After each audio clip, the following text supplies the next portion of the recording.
Hello, and welcome to another episode of In-Character Universe Fate Calculation. I am your host, Otsdarva Integer, and here I will be with my guests, Otsdarva Vivace. They are what I like to call the Twin Star Idol, and they'll be here to pretty much be a part of the workshop that I will be hosting for the time being.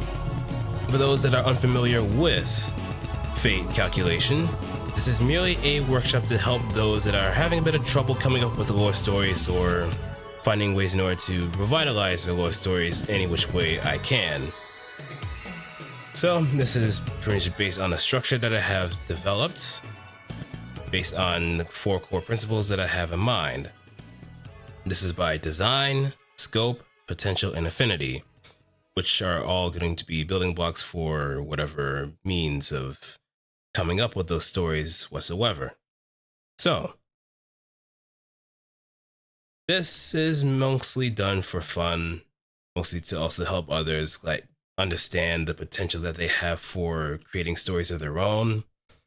And if this turns out to be very helpful in letting them explore a little bit more of what they can do and how they can branch out, I'll be glad. If it's not as effective as they thought, the least I can hope for is that they do take something away from our session and can possibly implement it to something else with their own spin and their own style. So let us, without further ado, move on to the stage that we have in mind. The crowd is watching. Thousands and thousands of eyes stare. And the stars are there. And here we will introduce Otsdarva Vivace here. Okay? You can introduce yourself? Hello, everyone. I'm Otsdarva Vivace, the magical idol here to make you smile. Yay! Yay!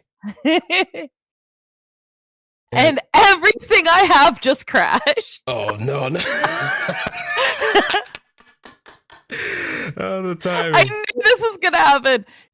Can you still see me? Yep, I can see you. You're just not as bounty. Okay, hold on. Let me kick myself out. Okay. I'm so sorry. That's all good. It's all good. It was Twitch after all. It was Twitch after all.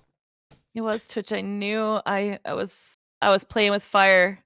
The folly of man. Darn you, Twitch. My foul nemesis. Twitch.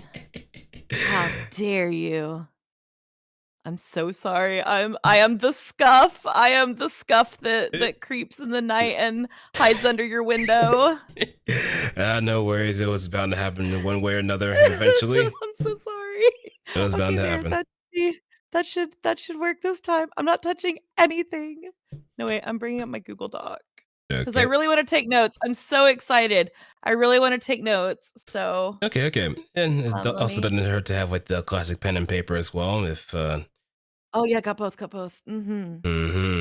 sometimes we have to go to the old ways, and It's the old true. ways exist for a reason. I have a whole little. Again, I just pat my little notebook. It's ready to go. Hefty and ready to be filled with a lot of notes. Yeah. Okay. I'm sorry. I'm still a Sella though. I have not changed in the past 2 minutes while I figured my shit out. Oh my god! Can I curse on your stream? I should have asked that. It's look. It's TVMA. You're free to kind of let loose. So go ahead. I cuss too much on my streams, and then I'm like, oops, I'm playing idle games. So. It's not idle behavior. It's not. I'm gonna get fired immediately. But then again, you also have the bad boy of the group that doesn't really care about those rules and just goes That's whatever true. that to be that drum. Huh? That's true. Maybe it's like the bad boy, but like with a smile, so nobody knows they're the bad boy, and then they do the bad boy thing, and they're like, "Oh my gosh!" Yep, yeah, it's like that. And it's probably like that. And the crowd goes wild. Exactly. I mean, the thing about oh my gosh. I mean, you probably know a lot more about idols than I do, so I'm pretty sure like each member of the unit has like different personalities from like the center all the way to like the, I guess like, how would I put it, support or just the other members. Yeah, I mean, like everybody kind of brings their own flavor. It's why a lot of idol groups are like themed or color coded or like whatever kind of a thing. Especially like 2D idols. Like 3D idols, not necessarily as much of the coding, but like 2D idols, oh yeah. I could talk about it all day, but I'll try not to because we're talking about me, right? Yep, you're the star of the show. No pun intended. Okay, maybe a pun intended, but yeah. Get it. We love puns around here. Yes.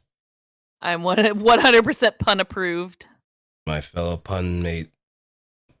I love puns and dad jokes are always welcome in my presence. Yes. I literally like, I'm the kind of person who like with my favorite VTubers, I'll like send them like a super chat or whatever with a pun just to see if they'll like crack up. That's me. The menace. I have a comrade in arms after all.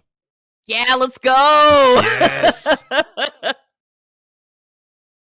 Okay. Oh my gosh.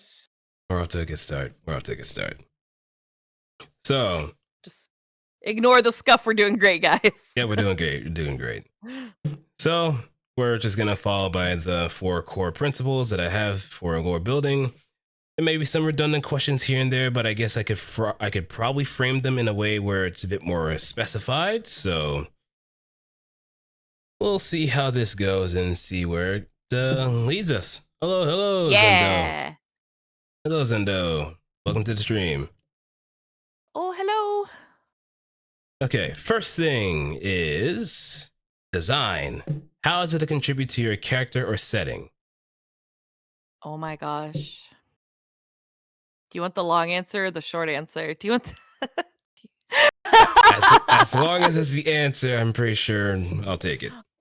Oh my gosh. So design-wise, I designed my outfit myself with a variety of motifs in mind that are kind of not borrowed, I don't want to say borrowed, but inspired loosely by the series and the games and stuff like that I'm inspired by, that I was inspired by when I originally designed everything.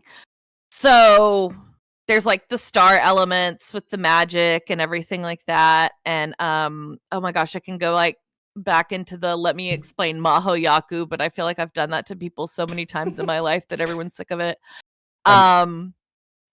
I mean, you could probably just go about it anyway, considering that there might not be a lot of people that know about what Maho Yaku is. So Yeah, that's probably true. I think you attract more of the mecha crowd, and I attract more of the blinding shiny sequins and sparkles crowd. So Well, yeah, so here's the thing about that though. Macross is pretty much the marriage of that. it's true. Macross is so awesome. Yeah. It's so good. Uh-oh, we're gonna get off topic. Uh-oh.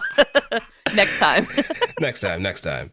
Off screen. Got that. We'll put Macross in our back pocket. Yes. Yeah, so like the primary conceit of my design, like the original idea, was kind of a tongue-in-cheek joke because there's this game that I like, Japanese mobile game, called Mahotsukai no Yakusoku. It's Mahoyaku for short, and that basically is just about wizards, right? And the whole thing is that player character, right? I really liked this game because the player character can be either male or female, but I'm like, split it down the middle. So they can be, you know, kind of whatever you want them to be, right? Right. And the whole thing is they get isekai'd into the wizard land, essentially. And I thought it would be really funny if my whole deal was that when this like highly important, like super save the world, like make everybody come together in harmony kind of a person is isekai'd into the wizard world, some poor schmuck gets isekai'd back into their world. Right? Some poor wizard is displaced. So that's basically the basis of my story, is that I'm a wizard. I was in Wizard World, whatever it's called, because we don't really know what it's called. Doing my magic, having a great time. And then I got plopped over into the regular world and had to figure out what to do to translate my skills and my abilities into something that worked for like normal people. Not normal people, but like not non-magical people, right? Yeah. And there's a lot of elements to Mahoyaku that I kind of took into consideration. Like there's different countries in Mahoyaku, and each one has kind of characteristics of the characters that are from there, that they share with, like, especially the Western wizards, for example, are very artistic and very like, oh god, how do I explain it without being like they're a bunch of hoes? They're just like they're just very free spirited and very in love with art and things like that. And then there's like the really upstanding, like justice oriented central wizards, and the southern wizards are very friendly and about like community. The eastern wizards are usually like hermits and like loners and things like that. And then the northern wizards are crazy, world dominating. They're very nice men, I promise. So yeah, they're very adventurous. Yeah, and like it's for the purposes of the game, like all of the characters are all of the wizards are male because it's a game targeted at women, so they were like, here are boys.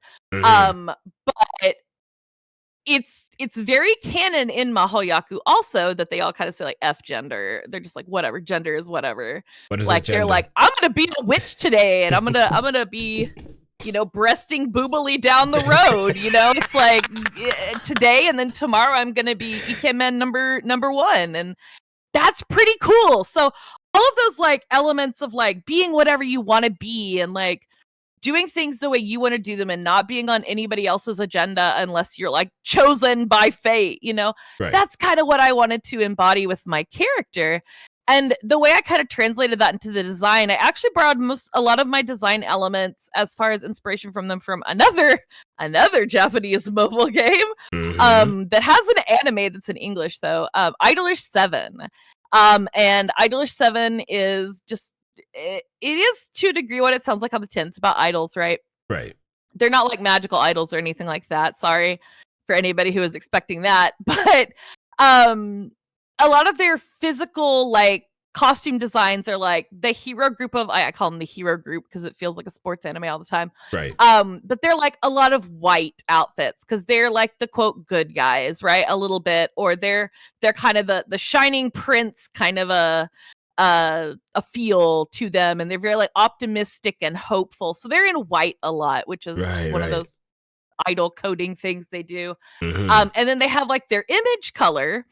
And so another element of my design that I wanted to take into account, right, was like I have an image color, which is technically midnight blue, but because I'm like a wizard and I'm kind of all over the place and kind of funky, my main color is actually purple. Mm-hmm. Despite my image color, that's like my light stick color being midnight blue. So it's a lot of things about like contrast and things that are unexpected. The star motifs, the ribbons to make me more like idly and flashy, but for the most part it's about just like being unique and being as kind of refreshingly open-minded and able to relate to more types of people. That's kind of what I was going for when I designed the outfit, is just being very, very expansive like that. That was a long explanation. Okay, okay. Yeah, it works out. It works out. It's just thinking about how that also contributes more towards like the idol setting in general, and it seems like in a way that you can kind of take like the center position pretty easily because of how unique that design is and how that purpose kind of fulfills that too. Yeah, yeah, and I haven't really decided, and I was hoping that, like, kinda digging in here would help me decide, because I haven't really decided if I wanna go for, like, a solo idol kind of a thing Mm-hmm. or a unit kind of a thing, because there's advantages and disadvantages to each. Obviously, like, going it alone, you can kind of do your own thing, and it's like, "Oh, nobody will find out that I'm a wizard," that kind of a thing. Right, right. But in a unit, then it's like, no one can know. Or my unit mates all know, and they're keeping the secret with me, and they're protecting me, and like they love that. And so there's a lot of different ways I could go with it. Um as far as Mm, like fleshing out additional characters in my background and things like that are in the more immediate history. right. And just to kind of like get a good idea of how did you get isekai again? Magic. Haha. Just magic? Um, magic. Basically, I mean, it's the character that comes from the like normie world that gets isekai there. Basically, like got in an elevator, and like it was a magical elevator that wasn't there 5 minutes ago, kind of a thing. They thought it was the elevator at their apartment complex. Mm-hmm. So, it's one of those things where it was like, we just happened to both be going into an elevator of some description at that point in time. And then, boo, I open it and it's not my world anymore. Ah, okay. Yeah. The elevator is like a big significant thing in Mahoyaku, so I figured that's probably the best explanation. Mm-hmm. Yeah. Kind of reminds me of Refi Starlight then. Yeah, it's a little it has some like visual similarities to parts of Review Starlight, I think. That you have like the elevator motif and the like overarching forces kind of a deal. Narnia elevator deets. Oh my god. Yep, I yep. love it. So essentially, so you pretty much went through the same fate of going through an elevator. Perhaps there may be some sort of catalyst as to why you got chosen to be sent to this other world. Maybe there might be something grander in scheme that the further down you kind of go towards your idol path, that's where it starts becoming more and more prevalent. Mhm. So there was something in the back of my head. I'm pretty sure you've probably seen it in like the trailer of what I kind of threw in as like little bits to maybe stab in the dark a little bit. I'm listening.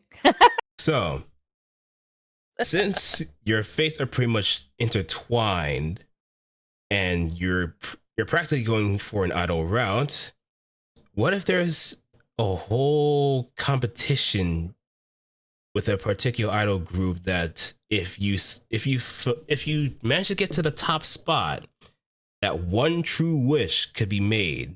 It could be anything. You could be going back to your own world, or it could be becoming. There's like a lot of potential you could kind of go with.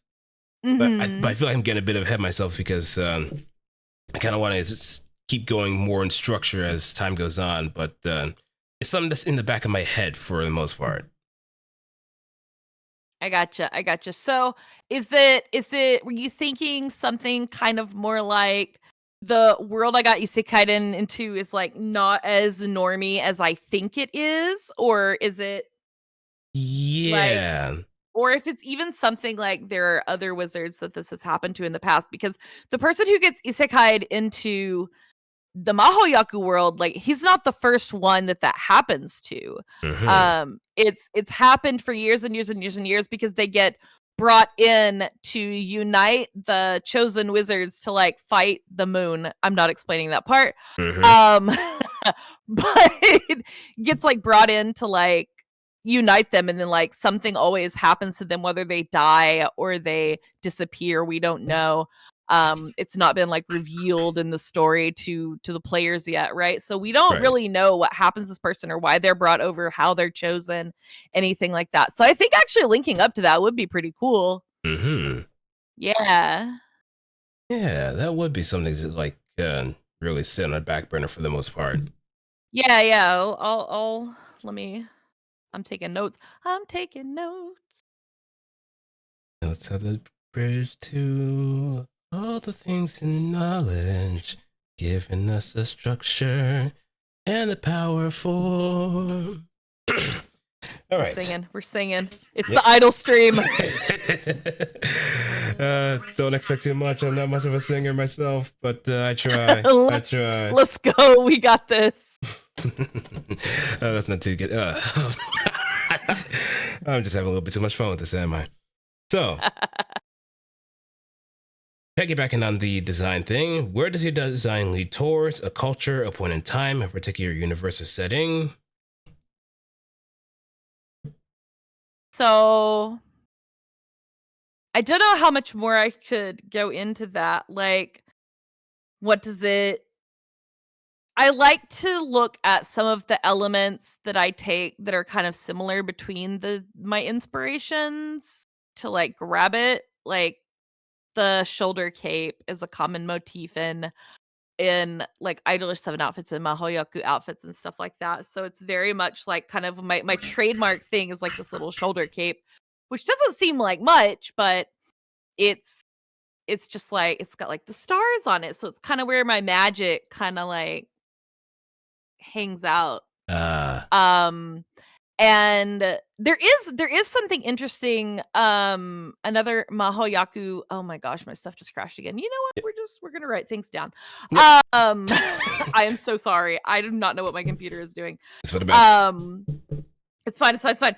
Um, but they have, like, things that center their power too, and that, like, recharges their power. So I would have to have something like that that was with me.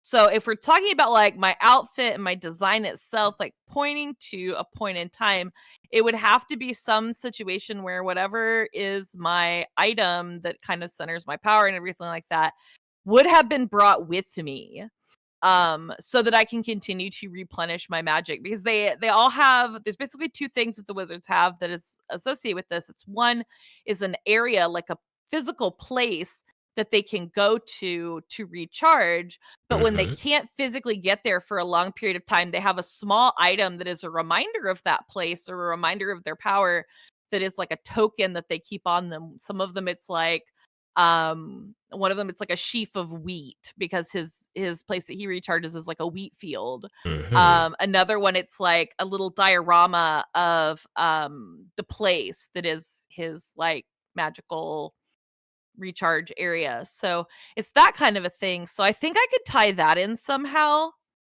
via the Mm-hmm. design elements. Yeah. Yeah, I'm So, thinking. so in that regard, what would be that crux? What would be that item or area that you would have that would be that anchor point for you? So one of the things I definitely keep in mind is, even though I, haven't done any covers or anything like that yet, is that like I am a trained musician. Um not a vocalist, but an instrumental musician just Mhm. by virtue of what I studied in school. And I want to kind of tie that in. So like my background would end up being something of like a musician or a performer in my original world to begin with. Mhm. Um that's kind of what I'm, like, leaning towards, but I'm not sure about, like, the item specifically, because, it would make sense for, like, my area to be, like, a stage or something like a practice room or a An amphitheater? yeah, like an amphitheater, yeah, anything like that I think could work if I can find something that fits the kinda sparkly, upbeat, laughs a lot, kind of large personality. Mhm. Yeah, so you said amphitheater and I went, "Ah, okay." Or like even like something like an opera house or a concert hall or like anything like that that's kind of bigger. Because if I'm thinking about it now, since I did mention amphitheater, what it could be like an outdoor one where the backdrop is mostly like the legit the stars. Oh, Performance, that's smart. performance in the Yeah. night sky where like people just gather around and just enjoy the music and festival of what's going on, and that could probably be like that little linchpin. So no matter where you are, if as long as you see that amphitheater, it's blessed by the night sky, so you can't go wrong with that. Yeah, I'm writing that down. So then my item could be something like, okay, so there's a technology level difference. Um, but considering magic and everything like that, what if like what my item is integrated into whatever my either something integrated into my outfit, like a part of the outfit Mm-hmm. or something like the microphone, because a lot of times they'll have like customized headset microphones, and like one of my other inspirations is Ensemble Stars, so they all have like, like designer like headset mics, Mm-hmm. um and things like that, and fancy like handheld mics that match their outfits. Something like that could work. Or maybe a lapel My mic. only Yeah, that could work. Those don't pick up as well, like, sound-wise for performers. A lot of the ones that are centered more around the head work better for singing, um, or handheld, but it just varies. Um, Excellent question. See, my only concern, right, with I'm leaning towards mic is what I'm saying here. Short version, I'm leaning towards microphone adjacent, right? Mm-hmm. Because my concern with kind of anything that's part of an outfit is that I would have to incorporate it into any future outfits that I get. And that would be like a nice follow through, but it would also be one of those things that like my brain has to keep up with, right? Right. Yeah. So I'm not sure how viable that would be. I was thinking like a brooch or a pin or a ribbon or something like that always shows up. Mm-hmm. But maybe a microphone is easier to, like, track because then it can be just color themed or, like, real blingy, you know? Yeah, yeah. Yeah. I Interesting, guess a headset interesting. mic could probably work out if Yeah, because 'cause they're anything. like the in-ear ones that, like, come up by your face and then they, like, tape it to your face Yeah. like that. Yeah. Hmm. Okay. Okay. Okay. Yeah, we can probably stick with that one. Okay.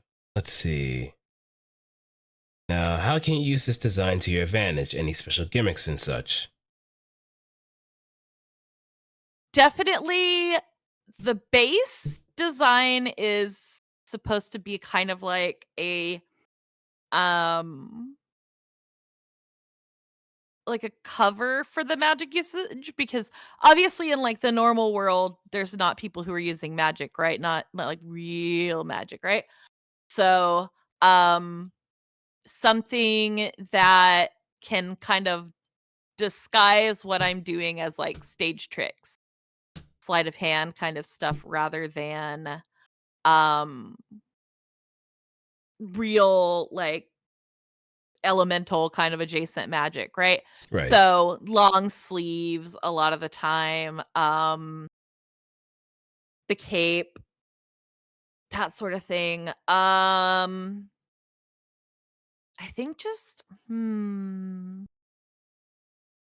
'cause I have another design that one of my friends made for me that's, like, really cool, and I'm trying to sit here and, like, think about the meshed parts of it, like, the parts that they have in common, and it's, like, the long sleeves, like, big long sleeves and, the star motifs and stuff like that.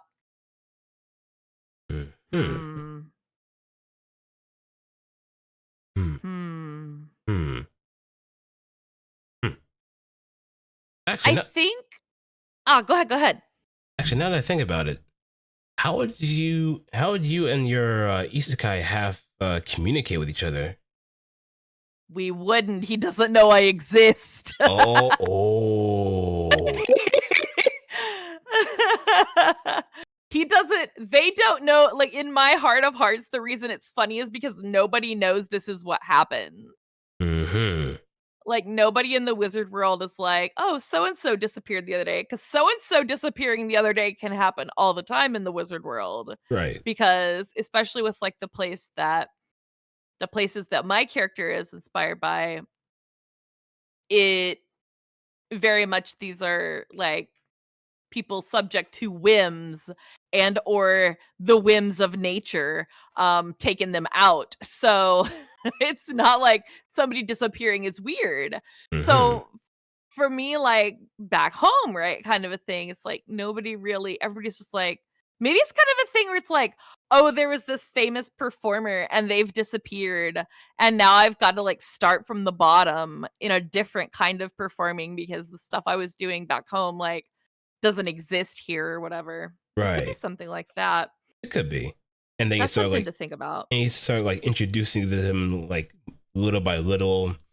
Maybe somehow you ended up somewhere far away from the Western wizard world, the one where they actually have a bit more artistry and pageantry. So you Yeah, just yeah. I journey, you just journey your way over there just to try and kind of like get something going. So that would be your best way to get back home or whatever your choice is. mm.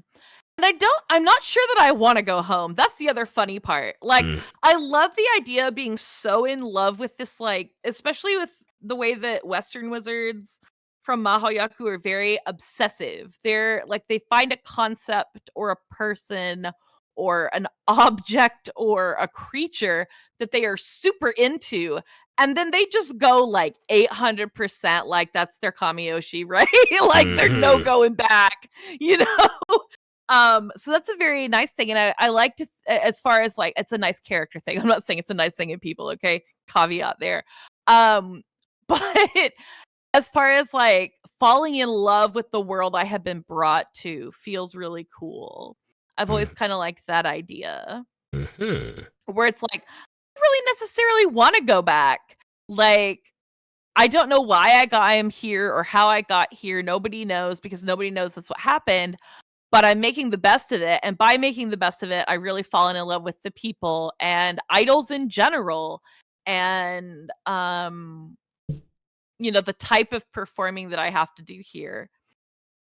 Also, if I am very stationary right now, I can relaunch and give you a new thing. I'm Oh, no, sorry. no, it's actually working pretty well so far. Okay, cool.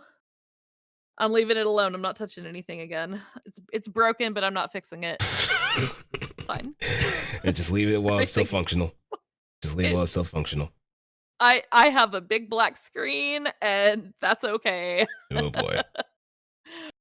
We'll control alt delete when we're done. But yeah, so I like to like as far as like a going back kind of a thing, that wouldn't be a good motivation, but something like there being I'm just kind of throwing things out here like something like a contest like you said where it was like the prize is like something magical that I'm like, "Oh, wait, maybe there are other wizards here." Yeah. Um, or if not something magical, then something like practical that helps my friends or the people in my unit if I have a unit. Hmm. That would be really good to figure out. Right. Um, but that kind of a thing I think works for a motivation. I guess. Yeah. Like going back to the thing that I was like kind of stabbing at for a moment, Mm, the whole idea of the one true wish. yeah. Perhaps that the people that are involved with the whole contest of it is pretty much using idols as the catalyst to generate as much magical energy as possible in order to make that wish happen. But Mm. in order for someone or a group to make that wish, they have to be the top idol group.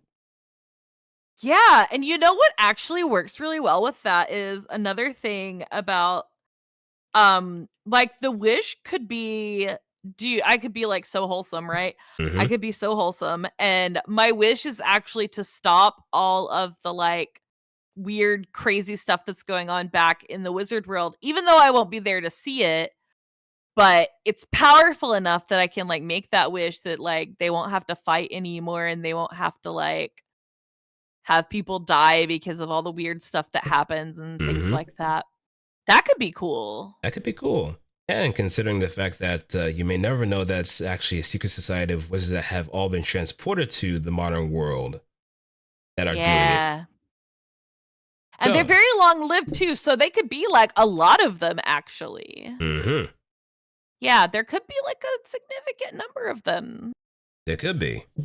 Yeah. And Interesting. Yeah. that also means that if the other side, I guess the one that got transported to the modern world, kind of catches wind of like the little things that are going on, they're kind of starting off as like a maybe like an individual idol. They're not really having too much success, but someone from a particular group scouts them out in an underground scene.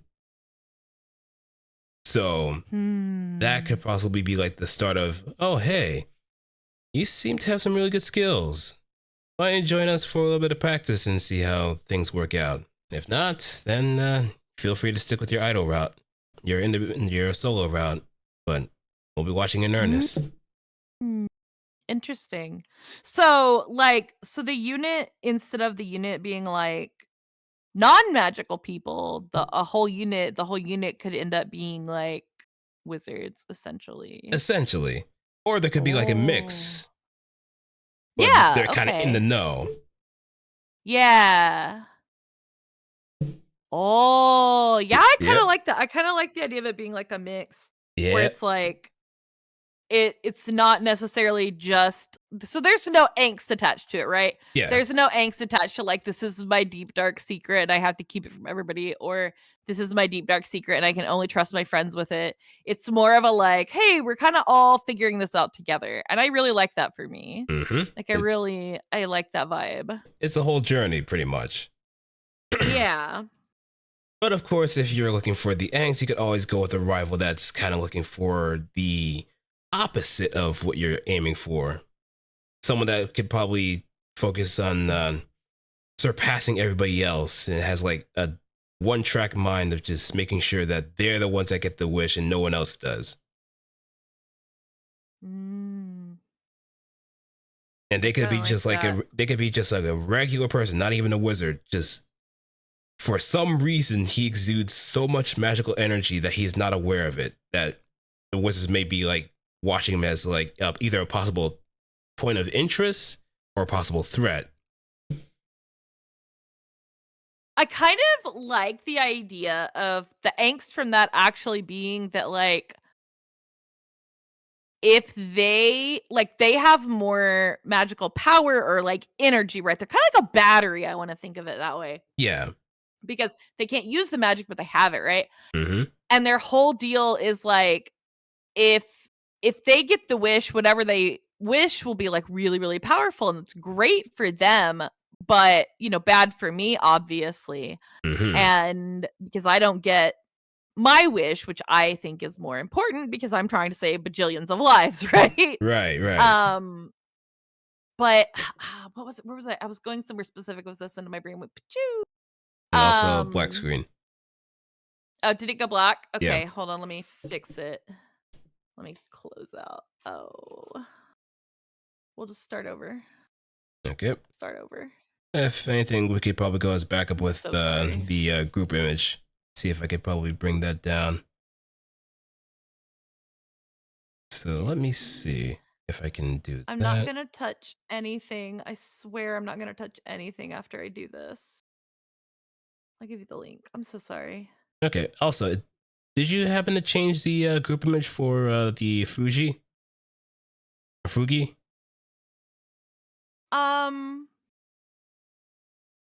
I don't. Hold on, I can get it. Okay, okay. Because I think that might be a nice little workaround from using to use OBS Ninja at this point. I'm so sorry. I just. That's no worries. It's no worries. Oh, that's in my other browser. I just gotta log in real quick. Okay. Okay. In the meantime, I'll start getting things set up on my end, so it's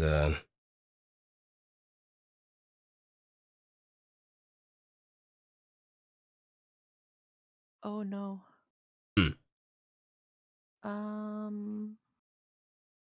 Oh, I can do it with my phone. Hold on. okay. We are working around the workaround. Yeah, we gotta find a way with the solutions and work with it. Did it work? Did it work? Oh, great.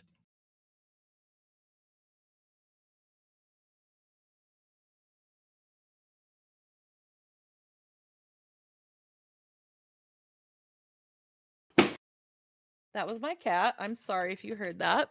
Yeah, there's no problem. Hello, kitty cat. We got. Oh my god! It let me log in and then it crashed Firefox again. Are you for real? Oh boy. Are you actually for real right now? Okay, Video Ninja, you're going away. There we go. Okay, Yeah. I have the individual browser source, Mm-hmm. and then I have the group one. Which link do you need? Individual I'm should so be sorry. individual should be fine. Okay, I'll go throw it at you. Oh my god, the scuff reel. Ugh. Hey, don't worry about it. It's all part of streaming. Yeah. I'll have to figure out why it's doing that. It might be, is it overheating? I'll turn on my fans. Go.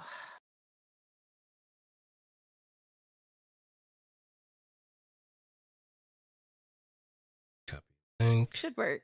That should work. That has not let me down yet. Yet. Yep, there we go. Now I got double. Now I got double. Let me You got see. double? Oh no. I think it might be something on my end, so let me see if we can mess around with that. Oh yeah. All right, I'm gonna transfer some notes real quick. Yeah, because I have From two my of those self images. All right, so I think we should be good to go from there.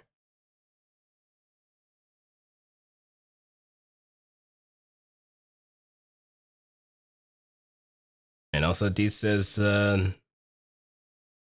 love your cat."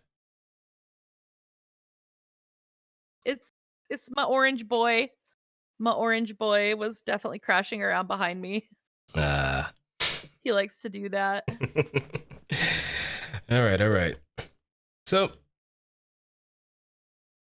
we got ourselves with the design. I guess we can probably just skip the other question where it's like where on yourself you can point to get the message across of your lore. Unless if we can answer that.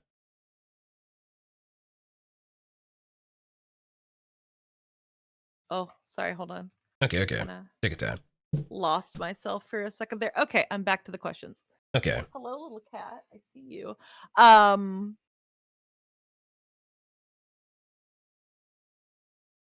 Where on yourself can you plant to get the message across of your lore? Ah, okay. So, do you mean like a physical thing or like? Yeah, any kind of indication, maybe preferably physical. I think the star motif and the consistent star motif is really where it comes from. which is not like it. I think like the neat thing about it is that you can read it as like stars, as in like star themed, like my name is a star name. But it also is supposed to represent like sparkles and magic and things like that. And the fact that a lot of the conflict and things like that in Mahoyaku takes place at night, because it has to do with the moon. So the star motif is it's like kind of the opposite of a moon motif in that way. That's kind of how I look at it. Yeah, because the moon is the bad guy. The moon is the bad guy. Right. Well, one of the bad guys. He's the big bad. It, the large thing in the sky, kind of like what is that one Zelda game? But Majora's Mask. Yeah, it's kind of like that, where it's just like the countdown to the moon coming down, effing everybody up every year. Like that's Mahoyaku. Yeah. Yeah. And it causes all kinds of chaos and stuff like that. And the wizards literally have to go fight it and push it back. And it's this group of like 20 chosen wizards that they go and they just fight it and push it back. So, but then sometimes some of them die and then they get replaced. And sometimes the person who's leading them disappears. And it's very complicated. I got some. Oh man, I'm starting to cook now. Oh, what you got? What are you cooking? What are you cooking? Let's go. So, let's go. Remember the rival that I mentioned? Yeah. What if his whole motif is the moon? Everything that he has is just represented by the moon, and that explains why he has so much power that he's not aware of, because he's probably an agent of that moon. Oh. So it's kind of like some of the power source could be coming from like the normal world. And that's why nobody can figure out what's up with the moon, because they haven't figured out that this is what's happening. Yeah. Hold on, we're onto something here. We're cooking. Yes. We're beginning to cook. And I love when I get to this mode particularly, because this is where the whole idea engine just starts going in full circle. So, I'm trying not to be like too blatantly a ripoff of Mahoyaku, but like I think adding in the additional elements means I can like rename and revisit stuff like that. Yeah, exactly. So, because I'll let you in a little thing that the lore story that I use, the lore story that I have, is mostly based on an existing game already. But I just tweak it in such different ways that it's somewhat of my own thing. Yeah. So granted, there will be like some cameos from the games already, but it'll just have like a very different personality compared to, well, I wouldn't say very different, but something that you could at least kind of pass off as like fan fiction to some extent. Yeah, it's like having a canon OC, but like better. Yeah, pretty much. Yeah, because that's how Acela kind of started. Was like, this is a little bit of a haha tongue-in-cheek OC, and then now I'm just like, no, I've just taken on a life of its own now. It's got legs. Like, they are here, and they are very special. It's fun. Their presence is ever encompassing. Okay, so let's move on to the next core, scope. Yes. How do you want to be perceived in the world around you? Or worlds in this case.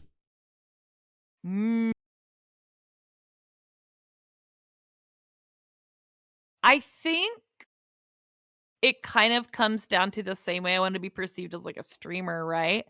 So like positivity and humor, but a little bit of like tongue-in-cheek, kind of like making fun of the characters that are a certain way. Like I always joke that I'm like an apologist for certain characters that have done horrible things, but then there are other ones that I won't forgive.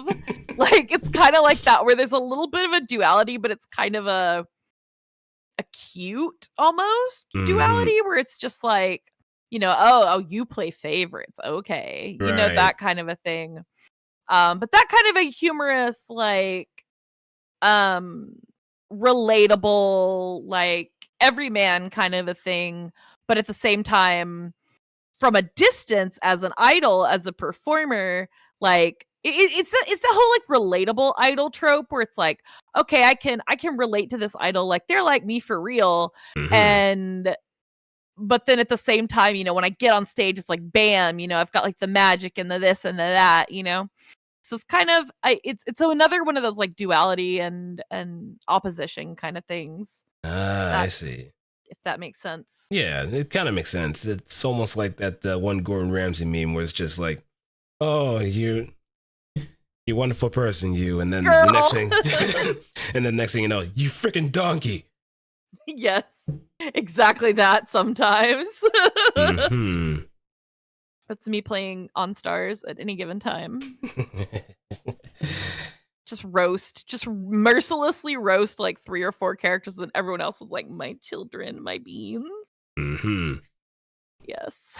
Okay. How big or small is the world or universes you live in? Well, I like to think that it's really like the current world I'm in, right, is just like our world, sort of. Yeah. It's, at least on the surface, right, it's just like, it's Earth, it's here, it's fine. And then back home, it's like one really big continent, basically. So, there's definitely a scale difference between the two worlds. And I I think it's the most important part is that like the current place that I am is really just kind of Earth, but Earth bonus. Right. Earth game plus. But yeah, that's so not as far as like the actual world big, right? Ish. Yeah. But physical territory, that I stick to, that would have to be a smaller scale thing. Right. I probably don't travel a lot. I'm probably like weird about planes or something. I don't know, because that'd be funny. Just kind of like landlocked to one country or something, because I'm like, not about that international flying, actually. Nah. Because one of the things that happens, this is another steal from Mahoyaku, is if you go too far out into the ocean, I think you just like fall off. Really? There's a very flat earth thing going on with that world sometimes. But nobody actually knows what happens, because wizards that go out that far, they just like disappear and nobody hears from them again. So everybody's like, oh, they fell off the edge of the world. But like, we don't really know. Really know. It's just so probably the ocean is like a big unknown, right? So as far as like the physical turf I'm in, not quite as big. Yeah. Okay. So the world is technically like a giant platform, so to speak. So if you go any further, then you just fall off, and maybe there might be that other elevator too. Just there. Just there. It's like it's just hanging out. Yep. Yeah, but like the current world is just like Earth, but I'm kind of landlocked. Okay, Yeah. okay. And it doesn't have to be like a 1-to-1, right? No. It doesn't have to be like, I am an idol, therefore I'm in Japan. It's like, it's like... Yeah, it could be like it's a little different. It's kind of like anime Earth, right? Where they have like Whack Donalds and stuff. It's kind of like that. Essentially, it's just pretty much a different iteration of Earth. Yeah, it's like knockoff bonus Earth. Like, yeah, where everything has like cheeky copyright free names and stuff. Definitely. Yep. Earth 765. Yeah, something like that. Which Marvel universe is this? No, that's a good question. Which one is it? Oh my god. There could be so many of them, but it's not 1610. It's definitely not 1610. I went through a Marvel phase. I'm pretty sure everyone has gone through like some iteration of Marvel phase, whether it's the comics, the MCU, or it's different. With even like DC comics too, they have like different Earths, so that's another. Oh no, do thing. they really? I don't know anything about DC. I had a Marvel phase that started because of MCU, so I'm always like, alternate worlds are good, actually. Yeah. Because why restrict yourself to one timeline? Because if you restrict yourself to one timeline, you will just get bogged down, right? Yep. But that's also its own can of worms. Yeah, I see. You can tell a lot about me as a human being because my favorite Marvel universe is the Ultimates universe. Mm-hmm. And like, which is actually what some of the stuff from MCU is based on. Oh my god, I'm so off topic. But like, just know about me. Just know about me that I'm like into the melodrama when I get into stories, right? Right.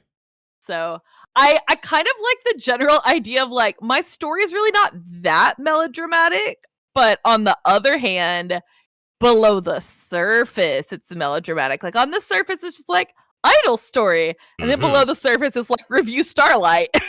You know, there's a giraffe in my basement. I don't know, and it talks. The giraffe and talks. it talks, and it's voiced by Sudaken. Yeah, I think it's is it Sugita or nah? I think it's Sudaken, isn't it? Sudaken. I might have to look back at that.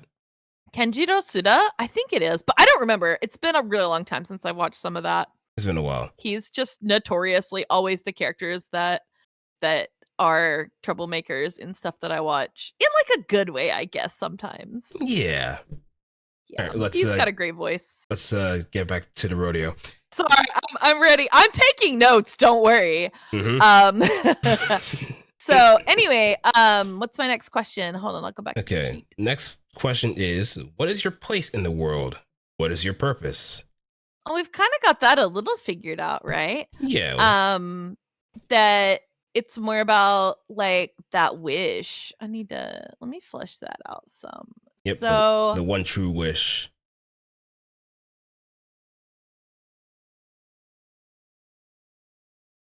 Let's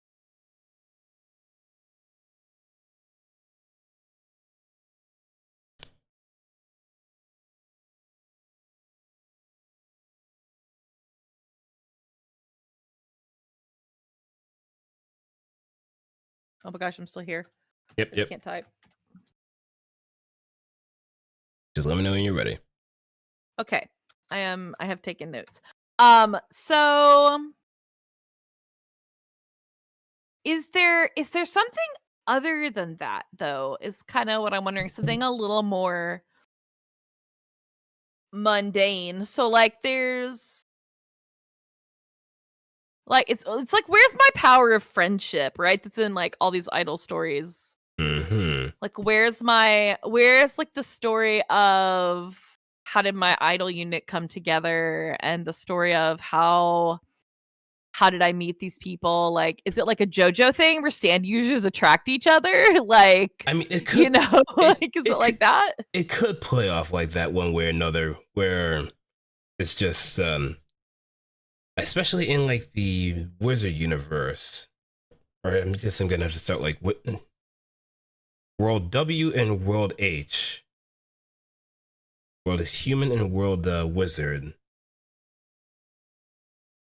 I feel as though that there may be some sort of JoJo's thing going on where certain potentials do kind of come out and attract others around you. Mm-hmm. But it could also be like a wavelength kind of thing. Maybe somewhere amongst the lines of like a musical wavelength. Where if you, so say in like the other world, you're like trying to like find your way around and you have no idea where to go since you're probably stuck in the forest. You probably sing yourself a little song, and that song somehow harmonizes with someone else that's probably wandering in the forest. So okay, that adventure does kind of come around and oh hey, what are you doing out here in the forest? I can show you a way out of the forest, and maybe you can sing more of the song while we go. And that's how I start meeting like more people as time goes on. That musicality kind of plays into effect, and more people start wondering where that song came from. So, What if there's a slightly more sinister? Hold on, follow me. Follow me here. okay, Follow me. So, what if like part of it, I get what you're saying, I like what you're saying, I am working beyond that, right? We're taking a step beyond that for a second. Right. So what if it's like there's an agency that's like, so I have this established thing where I have like some friends and we all we vibe, and it's like a literal vibe, right? Like a musical, like when instruments are tuning, Yeah. kind of a thing. And I'm scouted by like an agency, but what I don't know is that this agency is like run by like the people who are similar to the people who are running the contest, where they're like trying to get all the power in one place and kind of concentrated.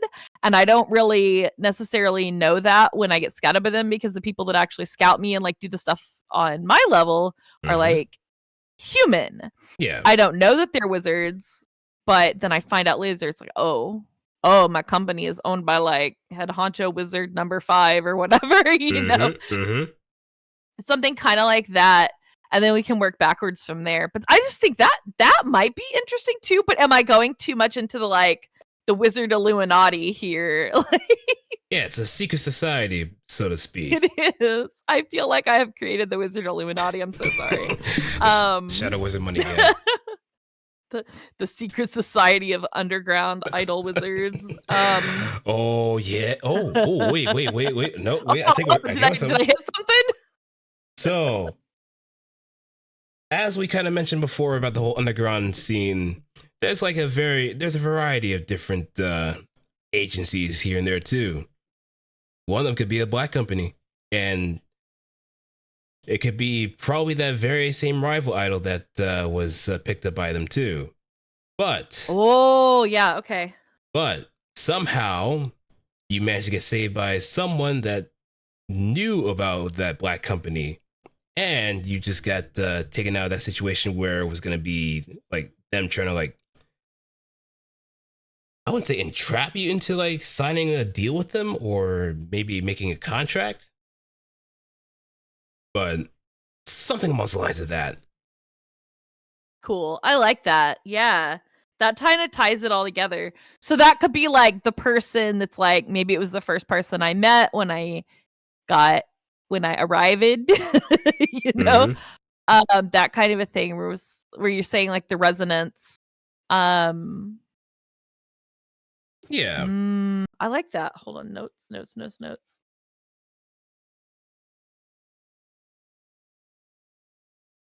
Because the lunar child, as I like to call him, that gets picked up by the black company, and they were probably looking for other members to kind of push it, to prop him up too. Maybe that's the nickname that that particular black company called them. But we'll never know that unless something kind of got leaked out by one of your wizard members of the group. Okay. And I think so if the person that like kept me from going to the black company was like that first person I met when I arrived, I'm gonna drag them into my idol unit kicking and screaming, even if they don't think they can perform. Like, even if they think they can't sing. So they're I'm power of friendshipping them to success. Yeah. Essentially.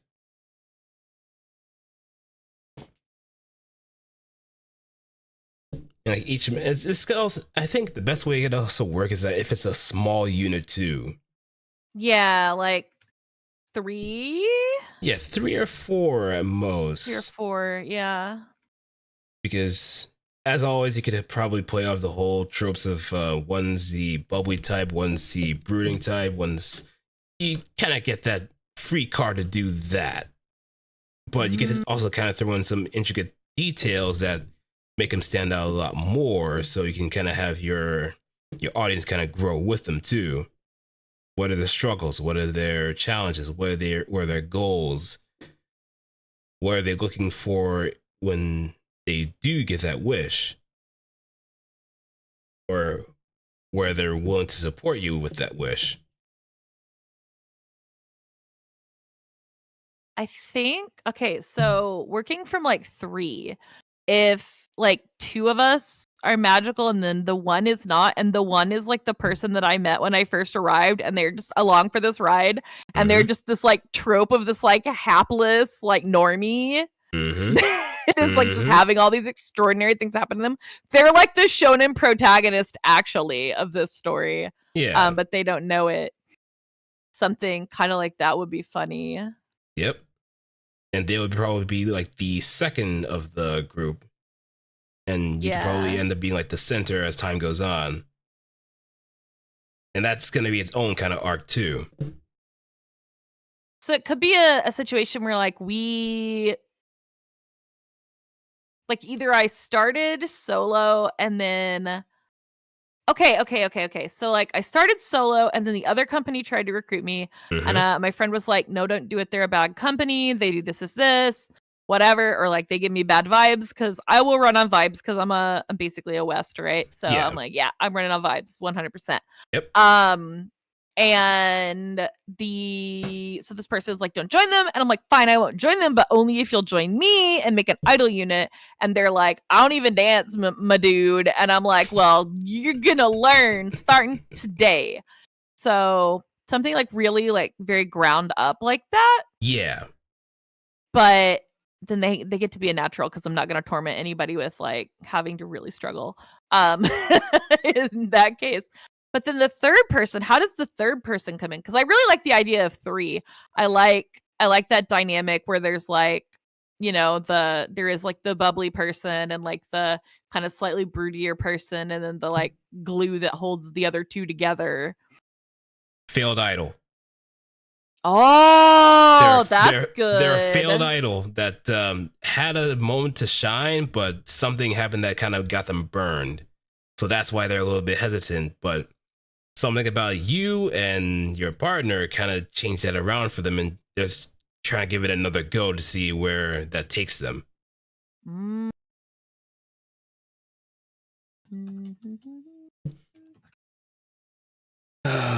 Yep. Maybe they were like an idol when they were like younger. Yeah. Yeah. It would explain. I'm not like super young, right? It's like, hello, I'm your 20-something, 30-something-year-old idol. Yep. like he's already tasted like the heyday of like the idol boom. Yeah. So maybe they were an idol when they were like a kid or like a teenager. Yeah. I guess they're mostly like around teenage years would be their technical prime. Yeah. That's usually when people start getting popular. Okay, I like it. I have noted this. Ooh, I like this. I like my unit. Yay! I don't know what they look like, but I'm gonna go design them. It's gonna be good. I really like that. Yeah. The 3 is really cool too, because like 3 is one of those kind of, I think it's like considered kind of a magical and a good number. Yeah. Yeah. Yeah. Forget 4, because that's a cursed number at that point. Yeah, exactly. 4 is bad, right? Yeah. It's like the number 13. Yeah, exactly. You'll never see a number 13 on like any other like apartment or hotel.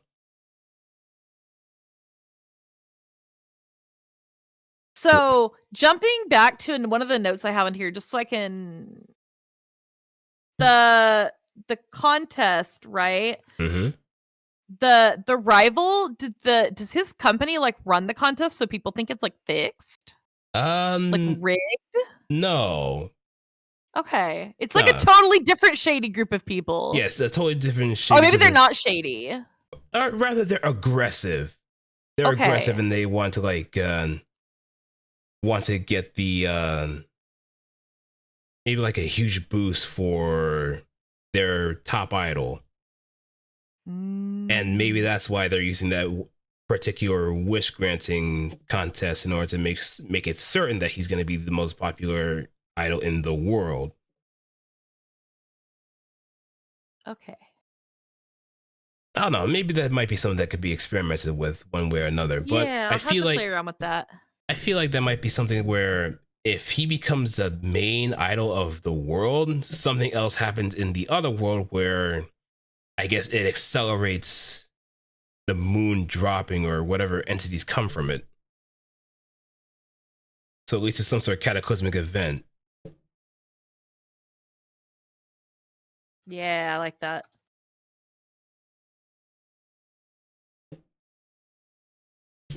Or instead of magic when it comes to the lunar child, it could be just pure malice too. Like a huge contrast to you, where it's just pure magic. His heart is hurting somewhere, and we don't know why. But somehow the moon latched onto him, and they're using them as the vehicle in order to bring that about.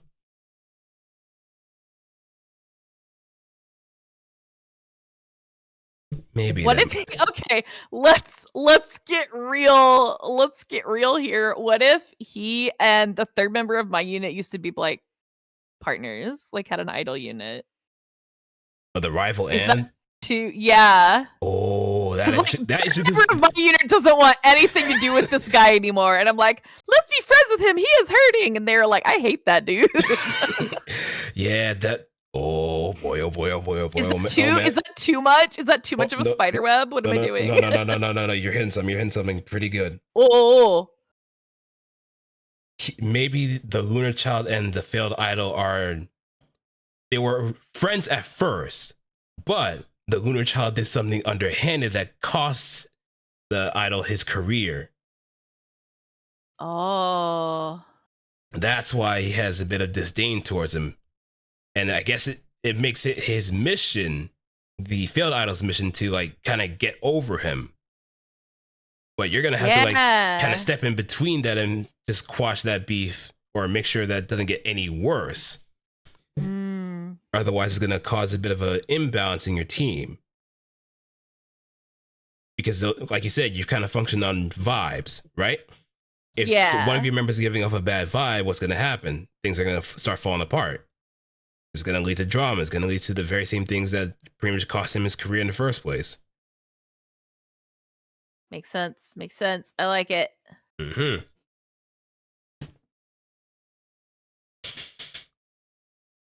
Oh, so many ideas. Wow, this is fun. It's so much more fun to like do this with somebody else instead of like sitting there by yourself and being like, well, I guess I'll make an outline and I guess I'll try this. Like, I feel like I run into a wall when I try to do it like that, but that is why I write fan fiction and not original stories. You know what I mean? Exactly. Like that's kind of the thing. Oh, that's so much already. That's almost a whole page of notes already. Oh, jeez. It's in my defense, it's an outline and it's in 12-point font. MLA format too. I'm gonna have footnotes, sure. Okay, so we're going Chicago style. Yeah, let's go. You've just made my mods night if they're listening. Oh boy! They're a writer, so that'll be real funny. I mean, oh my gosh, we're not even all the way through the questions yet. Holy cow! I mean, this is the nature of the writers' room at this point. Yeah. We're just bouncing off ideas and just seeing what kind of works and what kind of things may like link together like connective tissue. So yeah, it just leads into these interesting little eureka moments where, oh wait, this might work as a nice little connecting line, and oh, this leads to another good development. How can I play around with this? Like all of a sudden we just had that cork board of like Pepe Sylvia. Got everything. Oh, they're listening in. They're listening in pretty well. Okay. So I guess this kind of bleeds into the whole how would your decisions influence your world or universe question. So I guess we kind of already figured that out where it's like the the wish that actually impacts the other world. So we've got that aspect figured out. But how does it impact the smaller things, right? How does that impact like the world I'm in and living in? Because I'm not going back, right? Right. So even if what I do impacts the world I came from, where is like the stuff around me where I am staying is more the question there, I think. So is it just like, is it one of those like kind of tropey, like, oh, the idol industry is in decline and we're trying to revitalize it? It's been done, but it's been done several times because it works, right? Yeah, it's a tried and true method. Yeah, exactly. I mean, if it ain't broke, don't fix it. Yeah. But it could be something else like,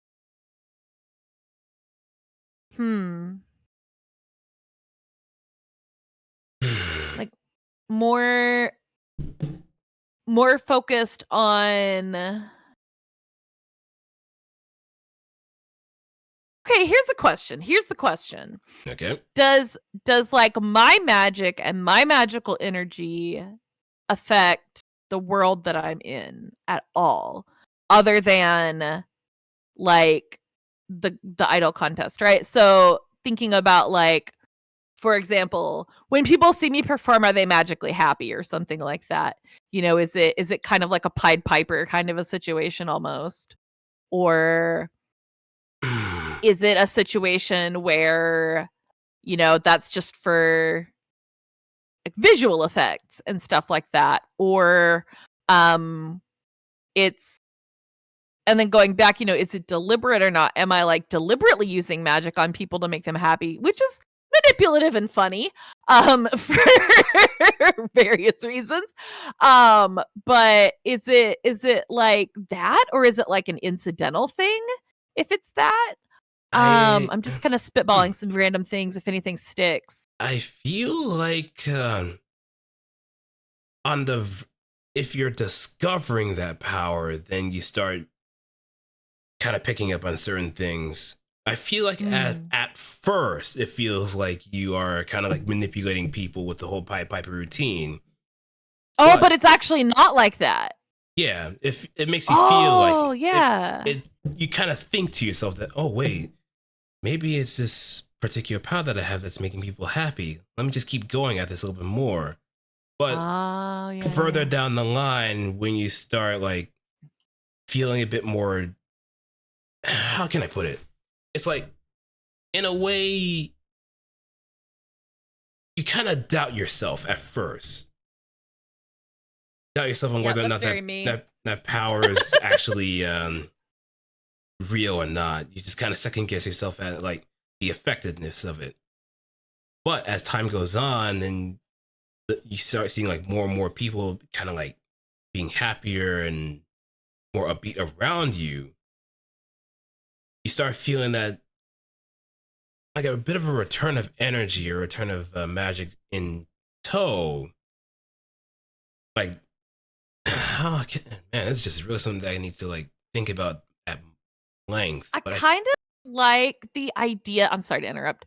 I'm kind of liking the idea of the stage, like, even though it's not my stage from back home, right? Like the amphitheater kind of a thing. Yeah. That it becomes the same thing here. It's like whenever I'm performing, it's like the energy from the audience like recharges my magic kind of a deal. Yeah. So where I think it's my magic influencing them, it's actually their like happiness and their excitement like influencing me instead. Yeah, because you're singing from like the heart. Positively. Yeah, you're singing from the heart. Yeah, okay, now we're getting somewhere. Okay. So, like, at first we kind of doubt our power. We don't know whether or not we have that potential. Then we're just kind of slowly reassured by other members of our group that people are noticing that you are getting happier and happier the more that we perform. What could be the secret? And then as time goes on, you start like coming up with more songs and different ways in order to kind of like perform, and you start seeing like a very tangible power just hmm. Uh-huh. Okay. Yeah, so the more that the genuinely that you perform with all your heart and the happier that the people are, the more tangible that power is. And you kind of see it kind of going towards like a huge star above the stage of the concert hall. And that's where you start seeing like the one true wish being like slowly being created at that point. So once we get to the idol contest, that's where we start seeing like the heavy hitters kind of come around and more happiness and more power just comes up. It just feeds into it up until like the final stages of the competition.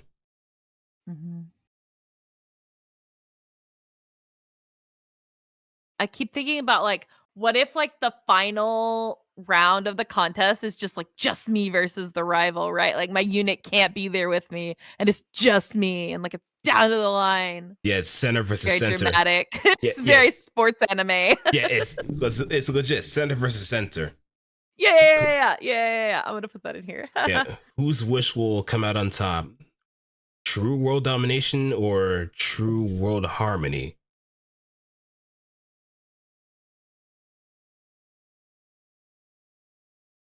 A false happiness versus a genuine happiness.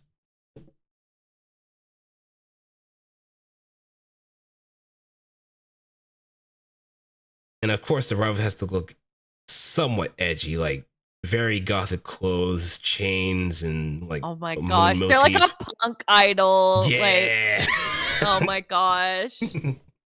I love this. It's like it's very we have hit upon a very My Little Pony moment right there, but like with like the goth and the shiny one. I love it. It always makes me think of My Little Pony, and I don't know why, but it does. It's a good contrast. Yeah, it's a very like traditional kind of the shiny person versus like the goth.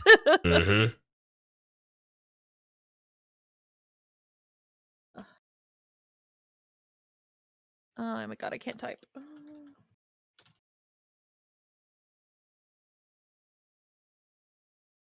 So like edgy songs and like a kind of a rock punk feel going on. Yeah, and he kind of throws in like a hint of romance too, or something to kind of like woo the crowd a little bit more. Oh, so maybe like he doesn't know he has this like magic because he's not actually like a magical person, but what they've kind of created around him is kind of this like cult of personality, right? Where everybody's just like, oh, he's so great, and they're actually like drawn in. Yeah. By like the magical that magic that surrounds him, that he's not actually like a magical being, but like it just that negativity is so strong. He's technically the anti-idol, so to speak. Yeah. A counterculture, so a counterculture, if you will.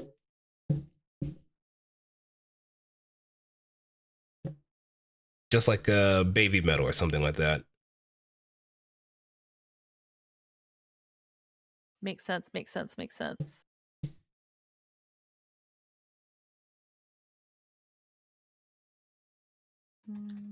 I know the last question for the scope, we could probably skip that since that's more or less like I am not a threat. No. If I say that as deadpan as possible, will you believe it? I don't know. What if I am a threat? What if I like no? Then we're gonna have to go for a classification. I am not the threat, the other guy is. Oh, but I guess I can probably pose it this way.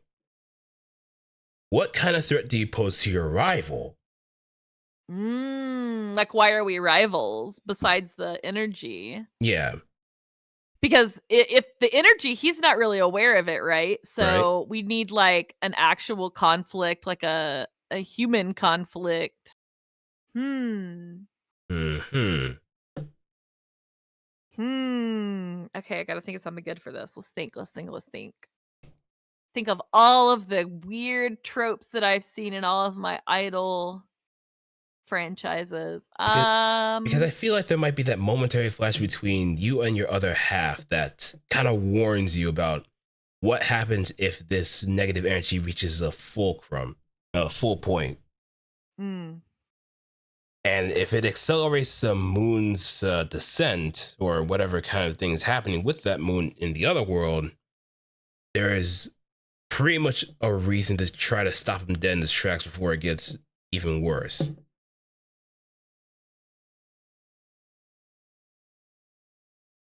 So there's got to be that. We have to kind of stop him at all costs kind of deal, and we have to do it in our own way.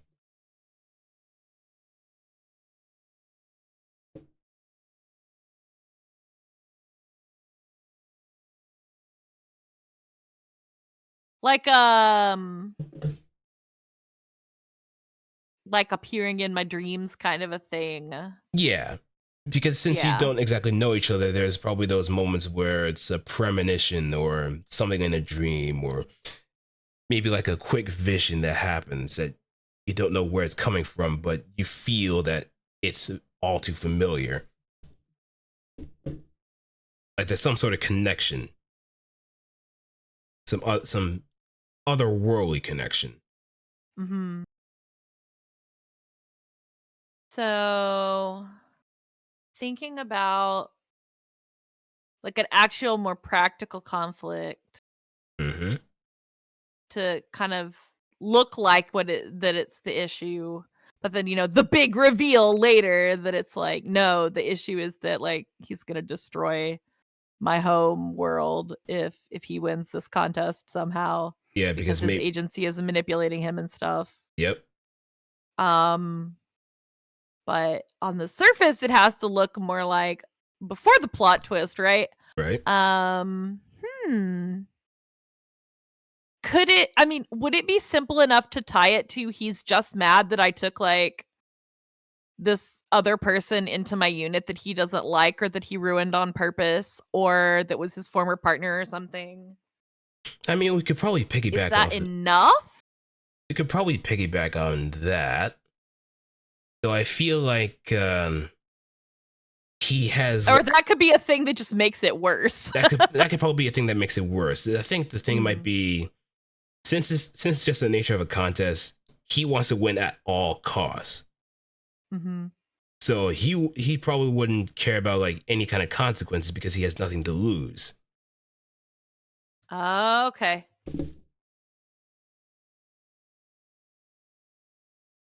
So maybe he had a rough childhood or something that kind of motivated him to just do whatever he could in order to get that quote unquote power in his hands. And the best way he could do that now is as an idol. Mm. And I'm kind of like the opposite of that because I'm like bright and shiny, the like sparkliness, Mm-hmm. kind of pop sound, a little bit of a pop sound. Um,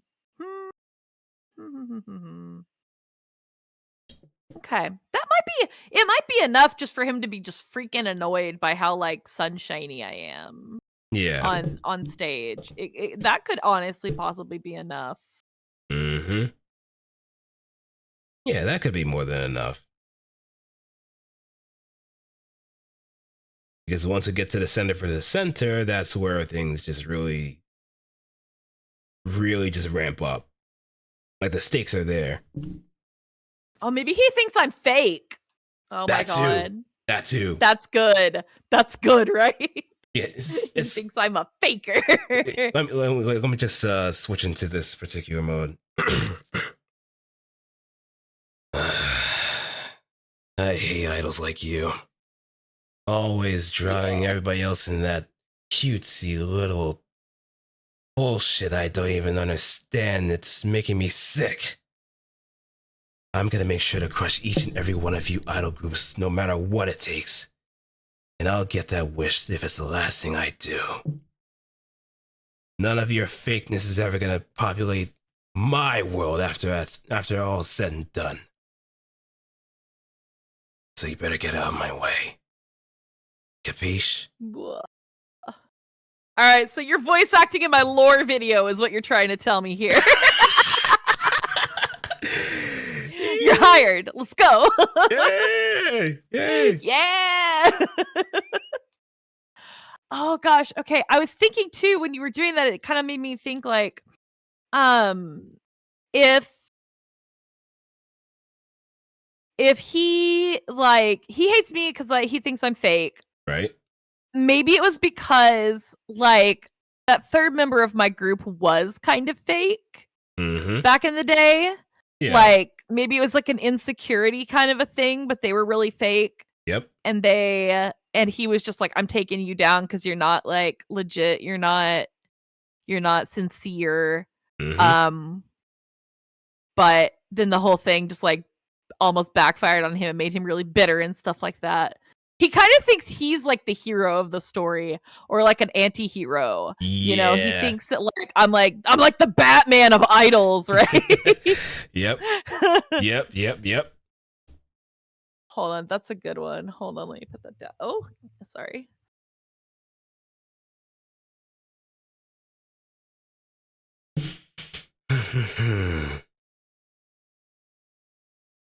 And the thing that might be like the real kicker there too with the lunar child, I feel like he had such a bright outlook on idols at a younger age, but because of the company that he was a part of that kind of sold him a dream, he started to become a bit more jaded as time goes on. And then once he started seeing like the potential and fame that like the centers got, that's where he made it his whole mission to just stay the center as long as he could. So that's why. What if he like? Does he have a unit or is he solo? That's an interesting question. He has a unit. Okay. So I got this. This is very Zool from Idolish 7 in a way, sort of. I get it. Okay. So.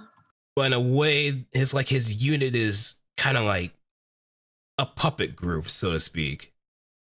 Yeah, they don't really do much. It's just all about him, right? Yeah, it's all about him.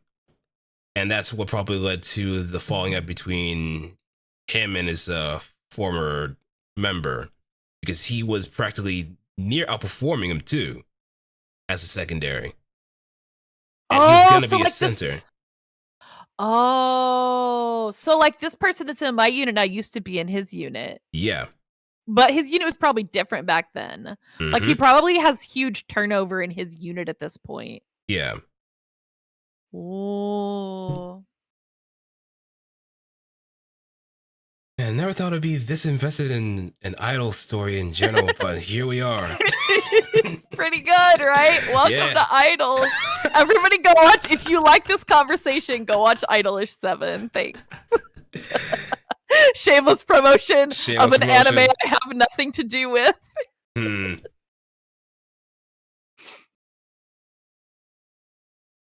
Okay. I'm still taking like so many notes from what we just discussed. This is fun. Yep. Okay.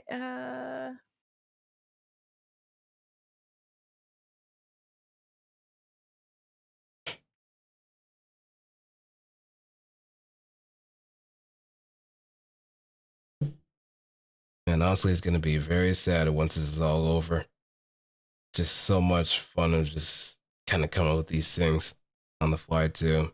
Fun. Yeah, this is the coolest. And I'm really glad, like, as an aside, I'm really glad you do this because it's like, I don't think it's something that a lot of people, you know, your average like streamer, VTuber that isn't someone who writes original fiction, right, on the sides, probably doesn't like in this day and age have like the mental capacity and the spoons to like do this themselves.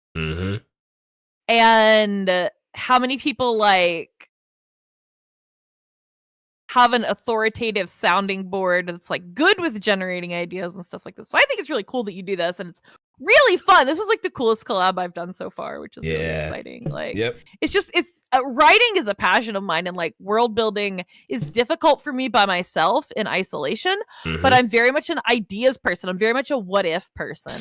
Same, absolutely same. Yeah. So it makes it really fun. And like now I have a page and a half of notes and we're not even done yet. Like my rival is better fleshed out than I am, but you know, I'm fine with that at this point. I can still build my lore because, you know, I'm the main character. I'm a work in process, right? Yeah. So and in a sense you're the underdog in this situation too. So that's a bit more potential to kind of build up.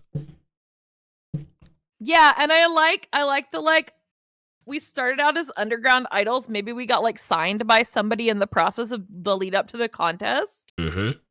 Or something like that, like once the unit is formed, or I don't know, but you know, that's some good things to think about. I do have one thing. I don't know if this is jumping ahead of like questions or anything. But I have one thing that has a question mark that we didn't really completely figure out. We kind of went, oh, we'll come back to it, I think, a little bit. Yeah. And that's like, why was I chosen? Like, why was I the one that got displaced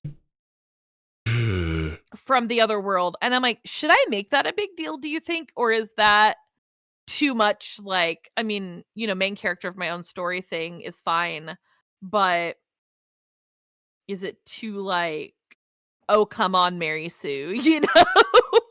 To have like a reason behind that, or is it funnier to just be like, no, I'm just some schmuck? Like it could be like a spur of the moment kind of deal, but like maybe, a right place, right time, or wrong place, I guess, in this case. Yeah, but then as we kind of go further into the story, maybe it's like, oh, this particular person and I have a bit of a connection with one another that we did not know about. Or maybe there was something that, that's something to really think about. Yeah, because like, is it a thing where I'm connected to the world they got brought into, or am I connected to like the person who got brought over into the wizard world, or am I connected to like this rival? Like, is he the reason why I was brought over, or is it like that deep? I think it might be more on the wizard side, if anything. How you two had that connection, since you're both twin star idol. I forgot about that. Yeah. Yeah, you put that in the thing. Okay, tell me what you were thinking on that front. So since you've got sent to another world, that connection doesn't feel as much there from the very beginning. So it just feels like chance that you got sent to the other world. But the more they interact with the world that you're in, and the more that the wizard interacts with the world that you're in as well, you notice that there's magical energy swelling up in both areas. And that connection suddenly becomes stronger and stronger, I guess, once we start getting closer to like the end of the conflict in one world and the competition in the other. So those visions become much more vivid. They become, what were dreamlike realities start becoming more lucid. And it just becomes more present as time goes on, until we start reaching to like the climax and the epilogue of whatever is going to happen at that point. So it feels like a weak connection at first. It feels like it's for no apparent reason I got sent to this other world.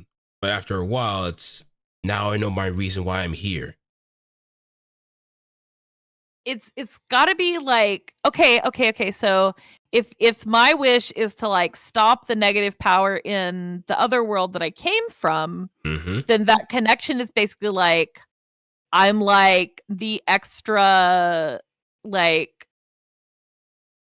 person helping them. Like basically it's like I'm like one of the chosen wizards that's supposed to like fight and fix everything. But instead of having like the temporary solutions that they're creating, I'm creating a more permanent solution, or at least I'm destined to try to create a more permanent solution. Yeah. Okay, yeah. Because I guess in another sense, you could start. I guess the best way to probably put it is with the Lunar Child. I would say that if his power ever reaches a certain point, it'll eclipse the white star, the star above the whole entire competition, and it'll just feed into like the moon, the other world. So that negative energy feeds into both realities. Mm-hmm. It just seeps out in such a very interestingly violent way, a very explosive way that affects both of the worlds that you reside in. Makes sense. I like that. Okay. Mm-hmm. Notes. More notes. This is gonna be so much fun to like figure out how I'm gonna put it all together to make something with it. It's gonna be cool. Yeah, I'm looking forward to it. I'm gonna have to like design my units and design my rival and his unit, and it's lots so cool. Yep. I'm expecting the former idol or the fallen idol to have like glasses or something. Glasses? He's a glasses character. He's oh a glasses no. Character. Not a glasses character. Gotta have one in every group. It's required by law. Yeah, even if it's fake glasses or real. Oh my gosh, fake glasses is always funnier. Mm-hmm. It's always funnier. It's like take their glasses. I'm like, haha, you can't see. Wait, these are prescription. And now I see where I'm coming from. Got you. All right. So now let's go to the third course. Are we in the third one? Oh. Yep. Oh, yes, we are. Okay. Let me drink some water. Keep going. You read. I'll drink. Okay. Potential. What are you capable of, and what are your limits? Do you love how ahead of all these questions we kept getting because we're just like throwing ideas out there? Yep. We're so far ahead of the questions. I'm very sorry, questions. I have wronged you. What am I capable of and what are my limits? Okay, so we've really kind of talked about that, but I want to think a little bit about the actual use of magic for a moment. So as far as just because it's a flavor thing. It's not really a necessary like part of the deeper lore, but it's a nice flavor visually and to kind of I mean, like, am I the kind of person that does like party trick magic for funsies to like make people laugh? Like, am I doing sleight of hand kind of things? Or is it like big stuff, like really big stuff, like weather alteration, like it's about to rain over our concert and I'm not gonna let it happen? Or is it more like small scale but not party trick? So like telekinesis kind of stuff. You know, there's all kinds of different aspects to the magic in the inspiration world, right? Yeah. And it's not very codified. It's really not. Like there's not really a limit on it, which is really nice. I find it really nice because the world itself is inherently magic. Yeah. So and like there are characters in that world that are not magical. There are like regular humans, and so wizards are actually the minority. But at the same time, there's no real bounds on what their magic can do, whether it's to change the weather or sew an outfit or make a bathtub walk down the street or just various things. Anything you can think of could happen. So how does that practically translate, and how does that translate most importantly for somebody like me, like stepping back from the character, just something I like to know is how does that translate into like my performances, if it does whatsoever? Like the first thing we can probably just get first and foremost is like transforming into your idol outfit. Oh yeah, like a magical girl transformation. Yeah. Yep. I like it. Yes. Oh, that's good. That's good. Like Okay. if you have magic, what better way to just start off the show and then just like have a full on spectacle of just everybody transforming into idol outfits? Because like everybody Yes. starts off in their like casual clothes, and then after a while, it's just a wave of your hand, and boom, just a whole wave of light just gives you a new outfit. Everybody's like, "How'd you do that?" And it's like, "Shh, don't tell." It's a little secret. You saw nothing. It was a quick change. You saw nothing. Mm-hmm.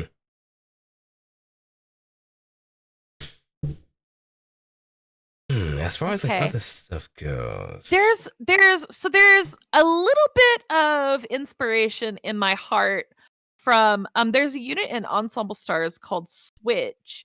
mm-hmm. And part of what they do is one of the characters basically claims to be like a magician, and he uses it for like visual effects like starbursts and fireworks and stuff like that.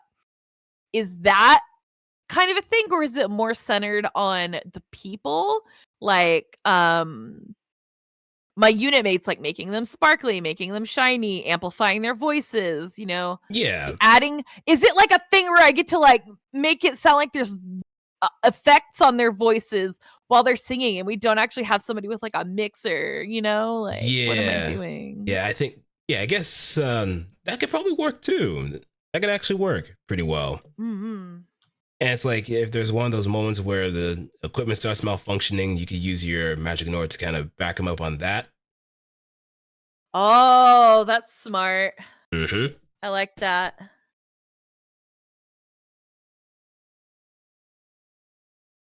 And it's an outdoor concert too, so that would probably be the best section for that kind of thing to happen as well. Yeah, that's a trope. That's a definitely an idol thing trope.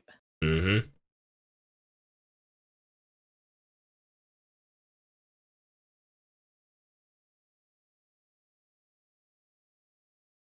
And like shielding the stage from weather, so like it's raining, but like it's not raining on the stage.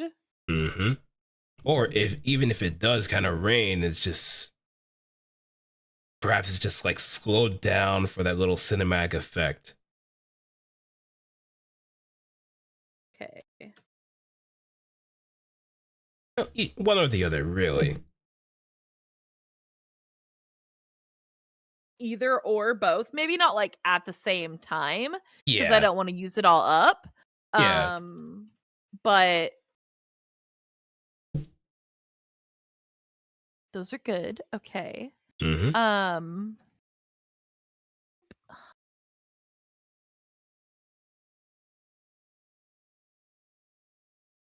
okay, that gives me a better like visual. Um So abilities, skills, techniques, that kind of covers that a little bit. A little Um bit. I'd like to think that I don't use it to like manipulate anything like emotions or anything like that, because I'm actually afraid of doing things like that. Mm-hmm. Just because kind of the essence of me is being very intense, right? Like whether Yeah. it's a very big happy intensity or if it's like kind of like, oh, it's my rival, like, oh, that kind of a thing. So, I'm just gonna note that. Also, that's another thing I was since we're on to like the ability, skills, and techniques. Are there like other are there other like non-magical skills or abilities that you have? Like, do you play instruments? Do you sing? Do you dance? Do you do like some sort of choreography? What do you have at your Uh, disposal at that point? oh yeah. So one of the things that I'd originally worked out about my lore is that back in which this is changeable, obviously, based on all of this that we've come up with, but I Mm-hmm. just want to throw it out there so you know where I came from Right. on everything. Was that originally I was an instrumental musician, because like I personally am trained as an instrumental musician and not as a vocalist.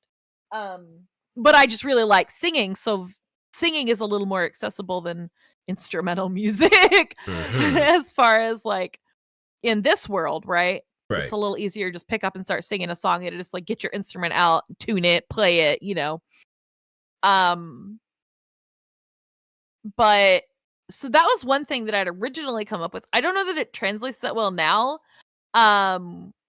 But I do like that element of like discovering idols, right? That element of like, what is this magical being that is on this stage that is so sparkly and shiny and making people so happy and like making people buy all this merch and wear their favorite color and like wear their image color and all that stuff.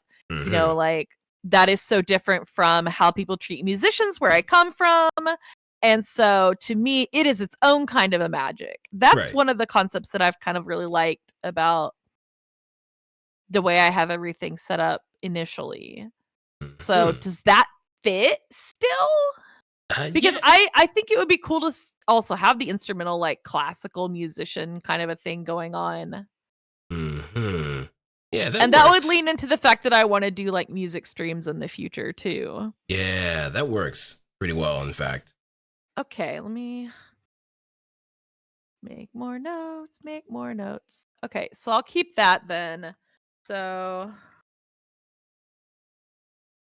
would it be like do you think wise to be like I was mostly an instrumental musician or like just strictly instrumental and then idols is this like whole new like singing, dancing, what is this kind of a thing? I guess mostly would kind of work because maybe there might be that one performance where you want to like show that you can play in front of a stage.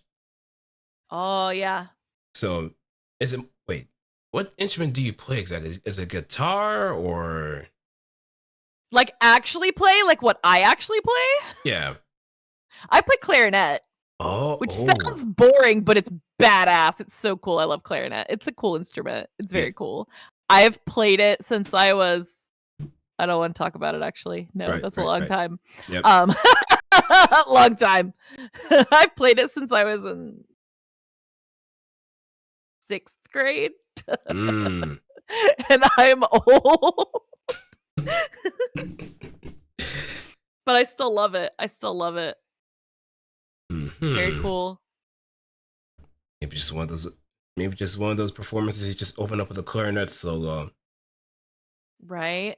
It just starts off with the spotlight on you, and then after the solo is done, the lights just turn on to the other members, and boom, the performance starts right then and there.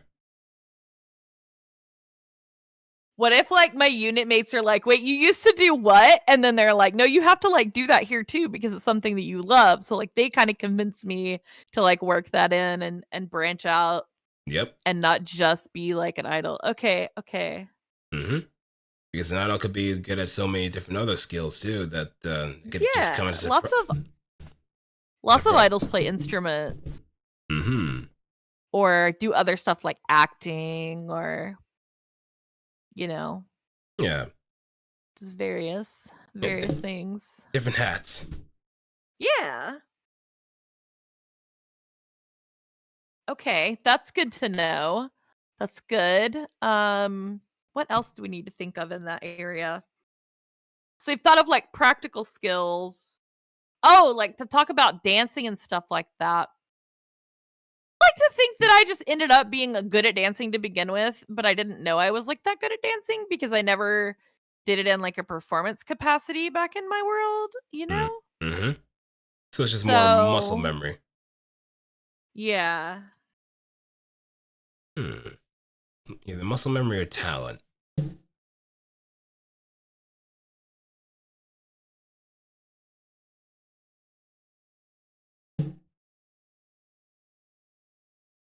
So more like one of those things where it was like I did like ballroom dancing and like folk dancing and not like performance, not like ballet and stuff. Yeah.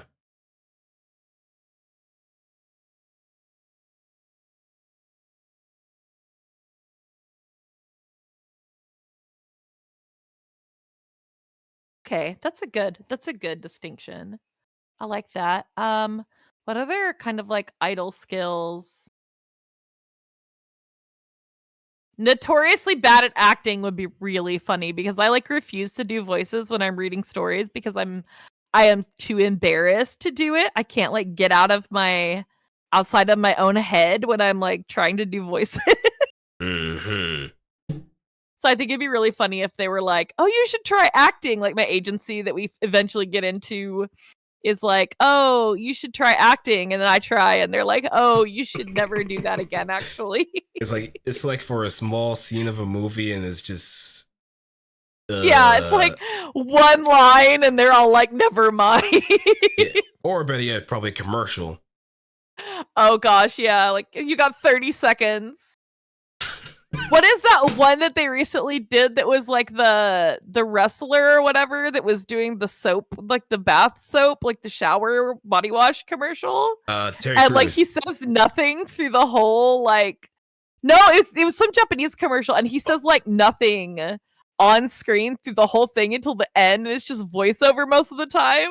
But like he's not an actor, guys. He's like a wrestler. Like so it's just this dude like lathering himself up with a very stilted voiceover, but it's like charming. It's kind of like that. You're gonna have to send me a link on that one. I gotta see. Oh my god, I will find it and send it to you. It's so cute. He's really adorable. Like, and it's one of those things where they're like, "Wow, look how much lather this makes." Blah blah blah, because it's like literally like a shower body wash commercial, and it's like a minute long. It's ridiculous, but it's cute. It's very cute. I love it when people do unconventional things like that. It's fun. Yeah, it's a lot more spice to life. Yeah. Okay, I'm just putting not good at acting, but like an endearing way. Okay, so that's part of like the weaknesses and stuff, right? Yeah. Okay. Oh.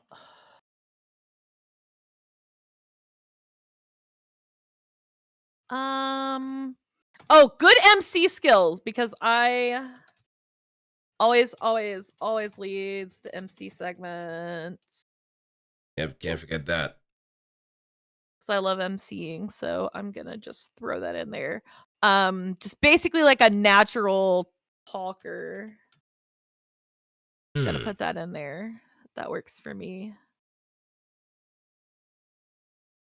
As a skill, talent thingy thing.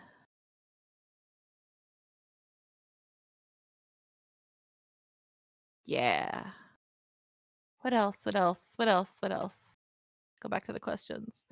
Weaknesses. Weaknesses. I definitely don't want to do like oh, traumatic injury on stage. Like I fell off the stage arc or anything like that. But I can reserve for another character. Yeah, exactly. That's for my friend that I dragged into idling, and then I feel bad about it afterwards because I'm like, no, you got hurt because I got you into this career. But is that too cliche? No. Cliches do actually have its purpose somewhere. Especially if they're the kind of like usual always get back up attitude. It's never gonna get them down, but they don't want to make you feel sad about it too. Yeah. They're like the shonen protag where they just really do not know when to quit. Oh, that makes sense. I think for them like helping me not join the bad company, them being like the shonen protag type. Yep. Because they're really trying so hard to become an idol, but they don't know how to. Yeah. They just got picked up from like they got picked up by the agency because they think he has like really good acting potential. Oh. So maybe there might be something he's just getting into. Maybe his acting career wasn't all that great and he decided to like change hats after a certain point, and that's why he became an idol after that. Because he always played the same character in like most of any kind of media that he's done. Oh, got sick of being typecast. Yeah. But he just lives his life. He just lives his life practically as hard as is on his sleeve. It's a whole group of that. All three of us are like that, very hard on their sleeve. Even the bitter like failed idol one is like that, but just like tries not to be. Just has that like grump energy, right? Yep. I forgot to put Megane character in there. I gotta put that Megane Kiara. There we go.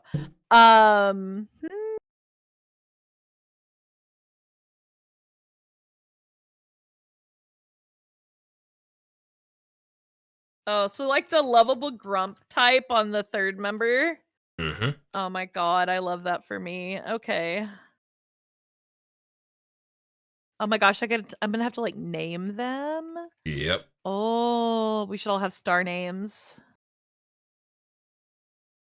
Except for my friend that helped me when I first arrived has a star name, but the other one who's the failed idol has a moon name. Yes. A moon adjacent name. Yep, because Yes. the Yes, idol group because they of the came old from. group. Yep. Yeah, we got this. We got this. Oh my god, I'm gonna have to. Naming is the hardest part. It'll take me hours, but it'll be fun. Yep, that's the lab work at work there. And Yeah. I guess,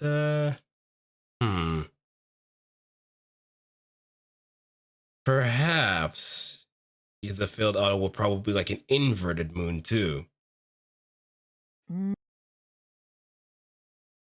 Sort of like, yeah, sort of like a yin yang kind of deal. Yeah. So a black moon.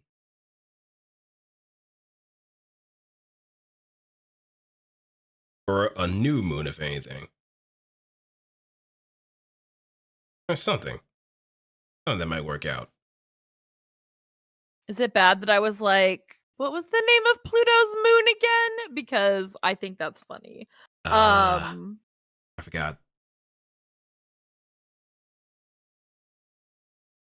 Am I about to Google? Yeah. I will think about that one for sure. There's lots of moons in the solar system I can pick on for funsies. I mean, Jupiter and Saturn have a lot of moons, so that's It's definitely true. I got the pick. And also, what would be the name of the idol group too? Because I have like, oh yeah, Idol Project Celeste as like a probably as a placeholder, but I'm pretty sure you have something else better in mind.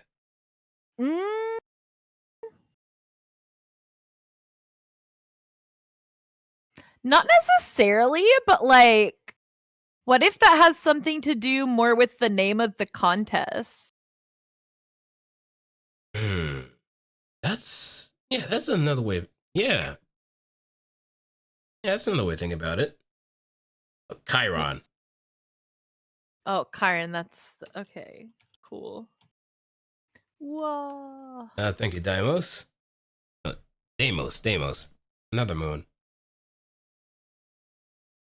Also, welcome to the stream as well. Hope you're enjoying the workshop at hand. This is already officially the longest episode of In Character Universe Fake Calculations, so there's a first. I'm sorry. I swear we're almost to the bottom of the list. I'll talk faster. No. We're not rushing things. We're not rushing things at all. There's 2 full pages of an outline already and onto a third page. This is great. I'm so excited. I'm doing my job well then. I am doing my job well. There's like a whole page on my unit and like a whole page on my rival and then everything else. Is good. It's good. Okay. Idol unit name though. Interesting. That'll be hard. That'll have to be some kind of a like thinking about motifs. So probably some kind of like a star adjacent or something name. Like a universe galactic kind of a thing. Space name. More space names. More space names. Definitely more space names. Oh, what if Celeste is the name of the rivals unit? Yeah. Well, if it's more like moon focused, then I guess Right. Doesn't it? Yeah, celestial bodies and Yeah.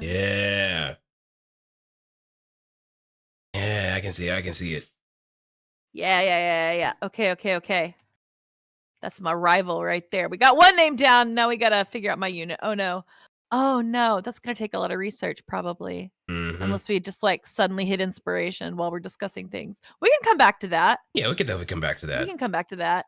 Like the contest could also be called like the planetarium or something. Yeah.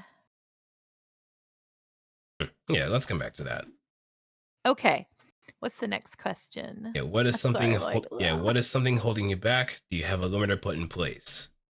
Oh, that's interesting to think about because I was thinking that because, like, at first, right? Because my power can't properly recharge because I don't have the actual place to go back to until, like, the stages here develop as, like, magical sources for me, that Mm-hmm. my power is actually kind of, like, reduced.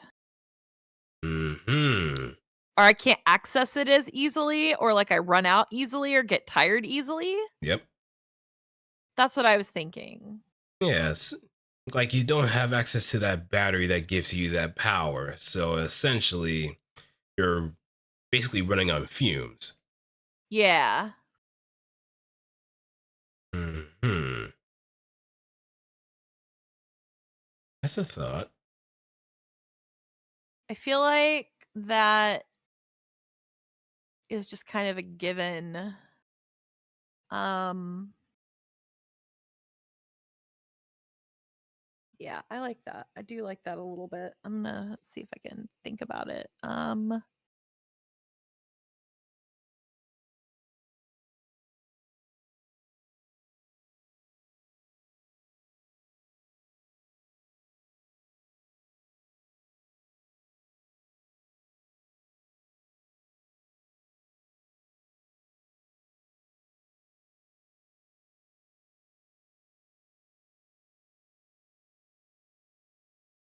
Go. Okay.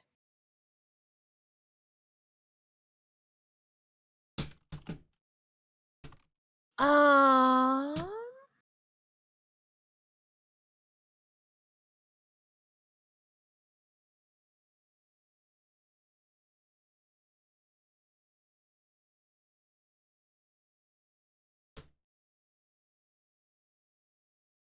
hmm. Okay. I think that works for like limiters. Um is there anything else like mental or physical that would be good to think about? Hmm. Like things like stage fright, or well, I guess I wouldn't have stage fright if I'm a performer in a zany character. So probably not anything like stage fright, but like insecurity. We did cover that part about like at first I think that my magic is like manipulating people and I don't really get Mm-hmm. that they're just happy because they like the music and the performances and stuff. So that's kind of something like that. Yeah. Yeah. Yeah. Okay. And then okay. Yes. Okay, I think we covered that with some of the magic stuff earlier. Mm-hmm. Okay. Cool. Yeah. One more down. All right. Last core. Yeah. Affinity. What kind of person or entity are you? What do you end up gravitating around you? Oh, we've kind of answered that a little bit with dealing with like the unit and the rivalry and stuff like that. Yeah, We've really handled a lot of this category, haven't we? we pretty much did. We just did it first. Essentially. Just, We did it first. all right. This is so cool. Yeah, I got rivals, alignment. Alignment is a little chaotic, I'm not gonna lie. But that's a wizard thing. They're all kind of chaotic. Nobody's really like Chaotic morally good. sound. Everybody's kind of a little wacky. Ah. Good side of chaotic, but definitely sometimes like makes a decision and people are like, "What?" Okay, so chaotic neutral then. Yeah, a little bit chaotic neutral. Mm-hmm. Any mortal enemies or rivals? A possible nemesis. That's also kind of covered from the whole rivals thing. Huh. Any any allies you feel like you can call upon or confide in? Would be another good question to kind of like harken back.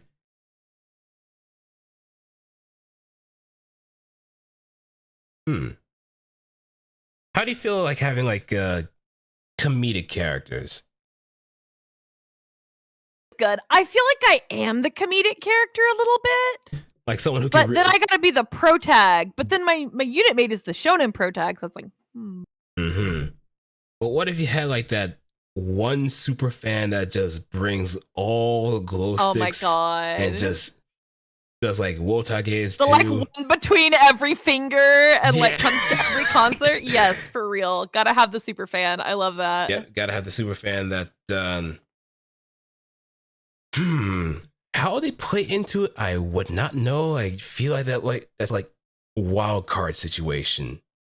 But I feel like they would be the main catalyst in, I guess, pushing back against the anti-idol in the final show. Because that extra amount like maybe of, I'm like, yeah. because here's the thing. With someone with that much negative energy surrounding them, of course it's gonna drain everybody around them too. It's gonna Maybe they're like immune to the negative energy. I mean, they probably don't know if they're capable of like.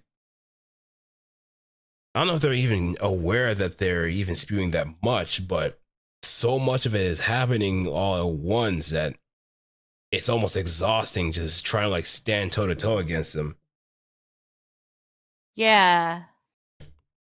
And then interesting. once you start seeing like the super fan at the corner of your eye, that gives you like that extra amount of like power to just fight back with a stronger performance. So it's like the one that never truly gives up on you no matter what happens. And then like your unit mates just kind of jump in the action too, just don the same silly getup that he has. Or what they have. Cute. Yeah. Just collectively doing Wotake dances.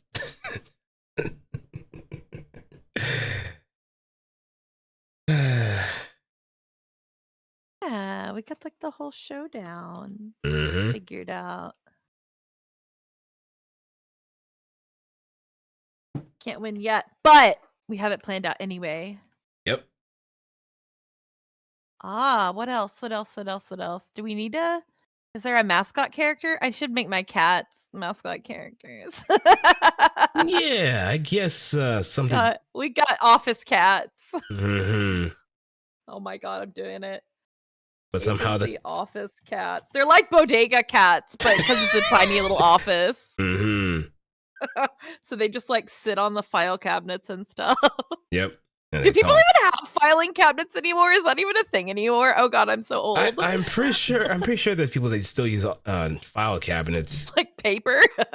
Maybe not, but it still got uses. Like people still use fax machines nowadays. That's true. Otherwise, we would have phased out fax numbers to begin with. That's true. What else? Any other side characters, or because the rival's kind of like a side character, but I'm thinking like, oh, should there be like a mentor character? Someone that kind of shows you the ropes of working together in a unit? Yeah, like an older idol, or like somebody at the talent agency that we join, or I mean, considering that we could probably consider the idea that the talent agency is run by a top of the line idol, whether it's like from a female unit or a male unit.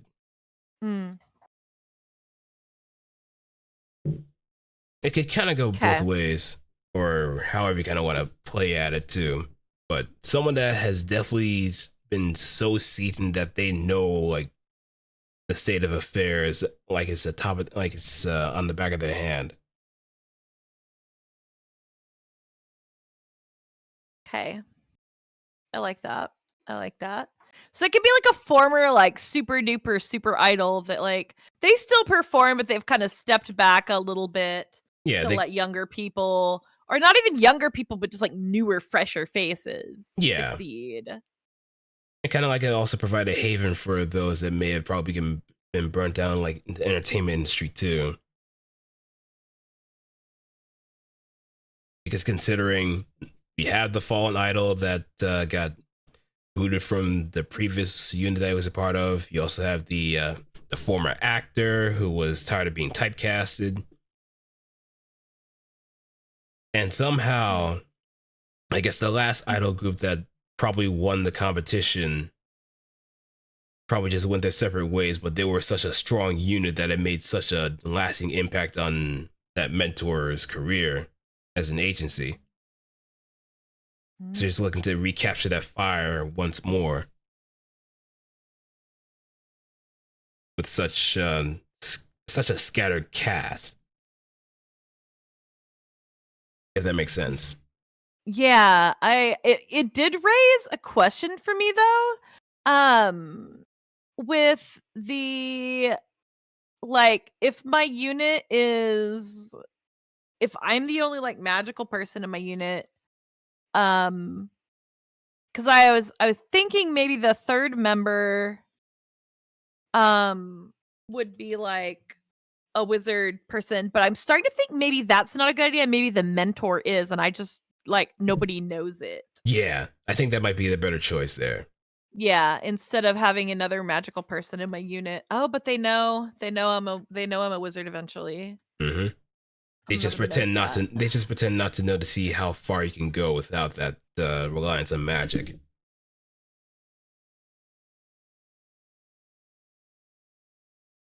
So they just kind of give you like the fundamentals and just really hammer that point home as much as they could. So it's like second nature. They pretend not to know. Maybe the mentor like told them and they were like, "Hey." Yeah, there's that. There's that. Kind of like that. I kind of like that. Let me jump down here. Da, da, da, da, da, da, da.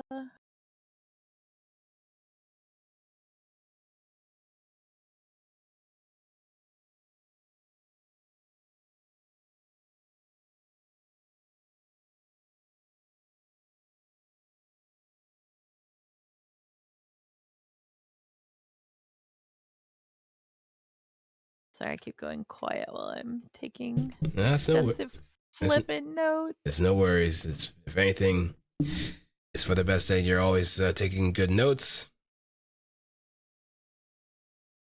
So I don't mind the silence one bit. Yeah, there That we means go. you're kind of getting the ideas probably on the paper. Oh, here we go. Okay, here's a Mm. thought. What if the mentor like drops the wizard? Like, I'm trying to hide that I'm a wizard because I don't want anybody to like think I'm manipulating them or doing anything weird or sketchy. Mm-hmm. And the mentor like tells our whole unit about wizards and is like, "Hey, by the way, this is what you're up against. Like, this is who exists. This is what's going on out there. Like, here's the big reveal, right, of that part." But doesn't tell them that I'm a wizard, and then my unit mates like figure it out, and they're like, everything makes more sense now. And then we can start like incorporating the magic into our performances and stuff like that. Yes. And on top of that, we have that black company that's Yeah. also like wizards as well, but they make it very apparent that they're out and about with what they do. So they're not exactly Yeah. hiding it.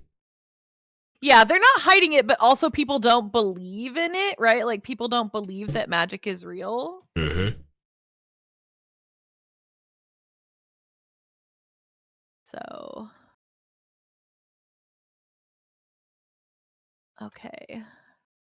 That's a good thought.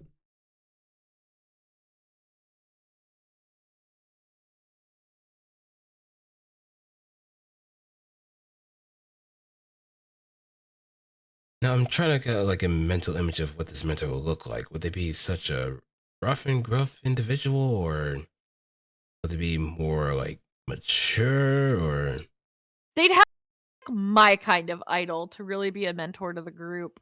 mm-hmm. Like they'd have to be like a shiny, like maybe they're kind of, like, soft spoken these days because they're, like, old and tired Hmm. energy, but, like,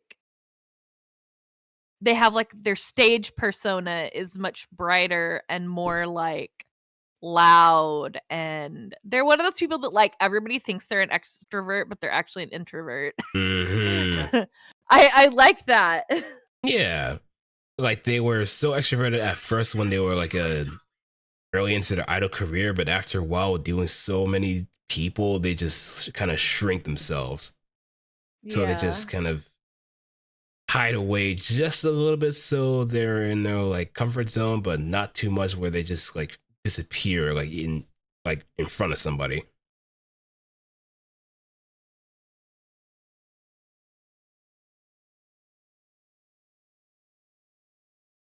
Yeah, 'cause an idol having, like, a different stage persona is not abnormal. Hmm. Um, that's pretty that's pretty normal.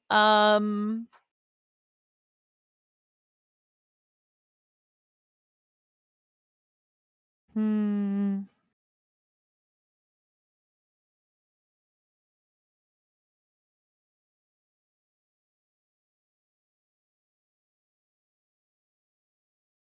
Else, that's pretty good, that's a lot. Hmm. Um, that's like allies, right? Oh my gosh, we only have 1 question left. Yeah! We're doing good. Yep. Yeah, it's just pretty much. Do you have a moral code or prefer doing things on a whim? Oh my gosh. Whim. Hmm. So would you like actually go up to a cat with like a can of cat food? Just a Oh, stray yeah. cat? Yes. I think, like, that's the essence of kind of the type of wizard that I've kind of modeled around is that they're very subject to, like, whim and whimsy and, like, following things that they're just really deeply interested in.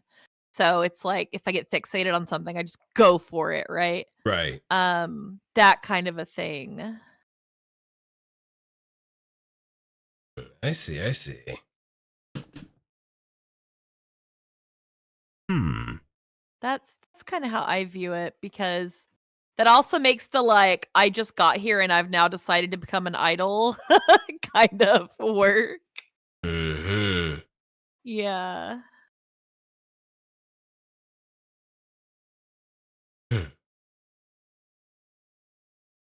So wait, if that's how you get introduced to it, then what was the performance that kind of kickstarted the whole interest?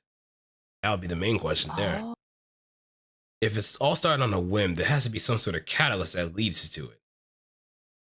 Yeah, so we were talking about, like, the second person to join the unit kind of convincing me to become an idol, but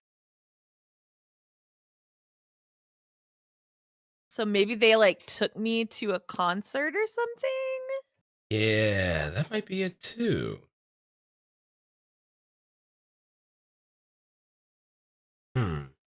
Yeah. Yeah, to a proper concert instead of like an underground one.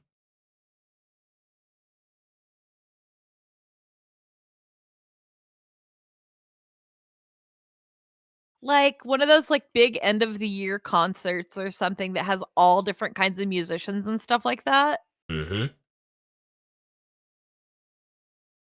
Yeah, something like that. That would probably work the most.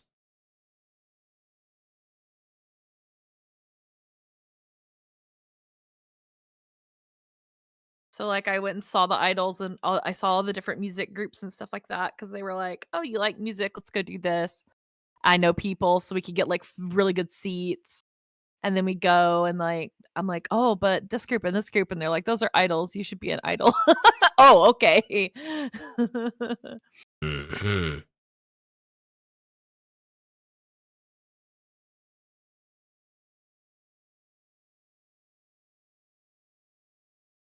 I like the idea of me just like deciding this person is my bestie like immediately, and they just don't have a choice, and they're like, okay.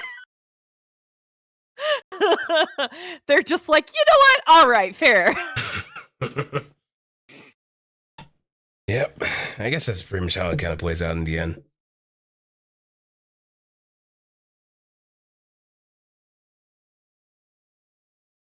Hmm.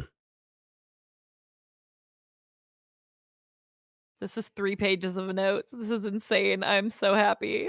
Yep. Yep. Yep. Amazing. This is so good.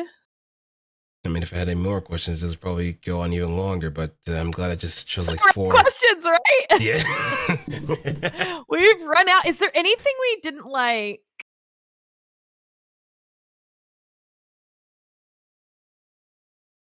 Is there anything in the story that we didn't really touch on that I can't figure out later? Like, obviously things like names I can figure out later.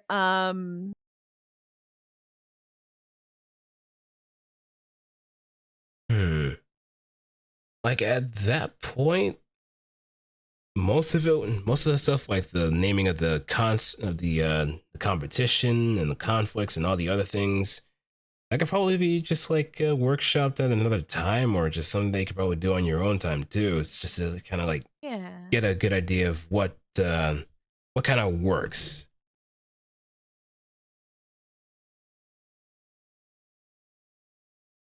But all in all, I do feel like whatever foundation that was provided from this particular workshop, I feel has done a serviceable enough job to kind of like provide some ideas to have its own legs to stand on. Yeah.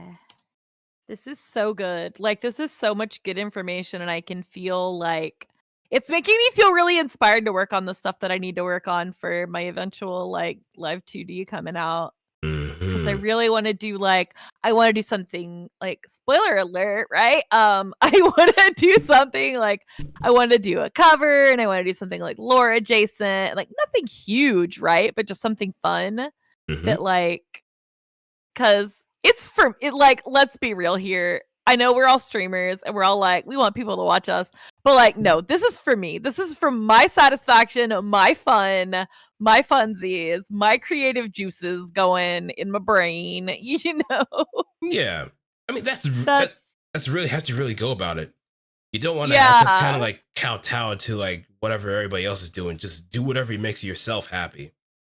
Maintain that yeah, happiness and just feed that happiness as much as you can, so you feel some sort of fulfillment and also kind of like put your best self out there too, yeah, because we never know who might be coming around to like listening to you sing, to do covers, to perform, to do all these kind of things. It just gives you that extra magic to just kind of make things happen around you.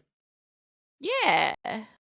Yeah. It's a lot of fun. I love this. And this has been so helpful. Like, this really makes me kind of think about because I've always been kind of like, I don't know if this is like a final thoughts kind of a moment here, but like, it's like I've always wanted to kind of do something with my lore because I was like, teehee, I'm so funny with this idea. I am so clever, lols.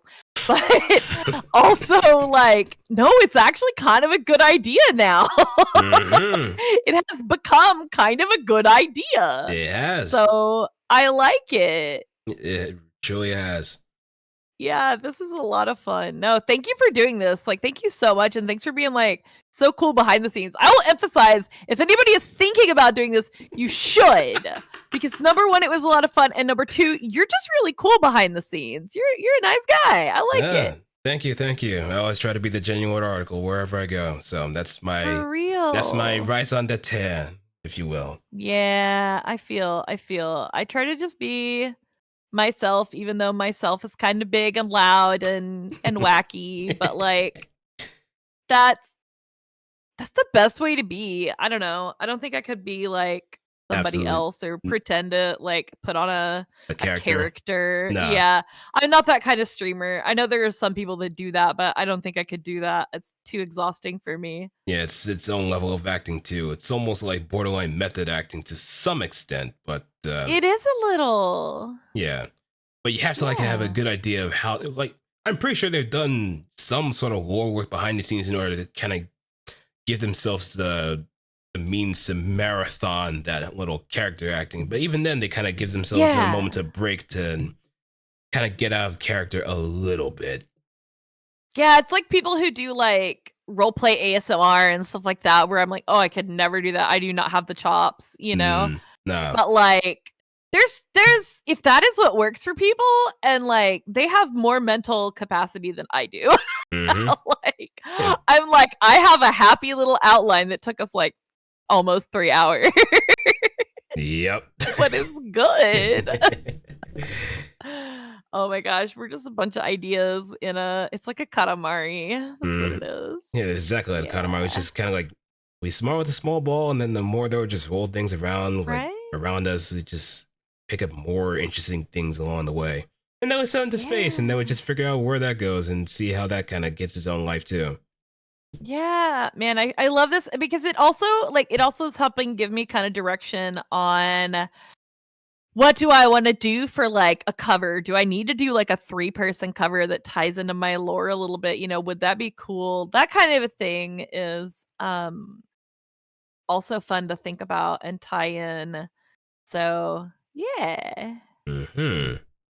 I like it. Yeah, it's funny because like there was this song I was considering doing for my debut stuff, and it's 4 people, but now I'm kinda like, maybe I should do something from this, like, 3-person group that I really like because it would be kinda like I can recruit my friends to be my unit mates. That Yeah, would be fun. exactly. Yeah. So now I'm thinking about that. Have to do some digging there. Hmm. Yeah. Yeah. Another thread of fate has been sown. Yay. I'm really looking forward to the outcome of it all.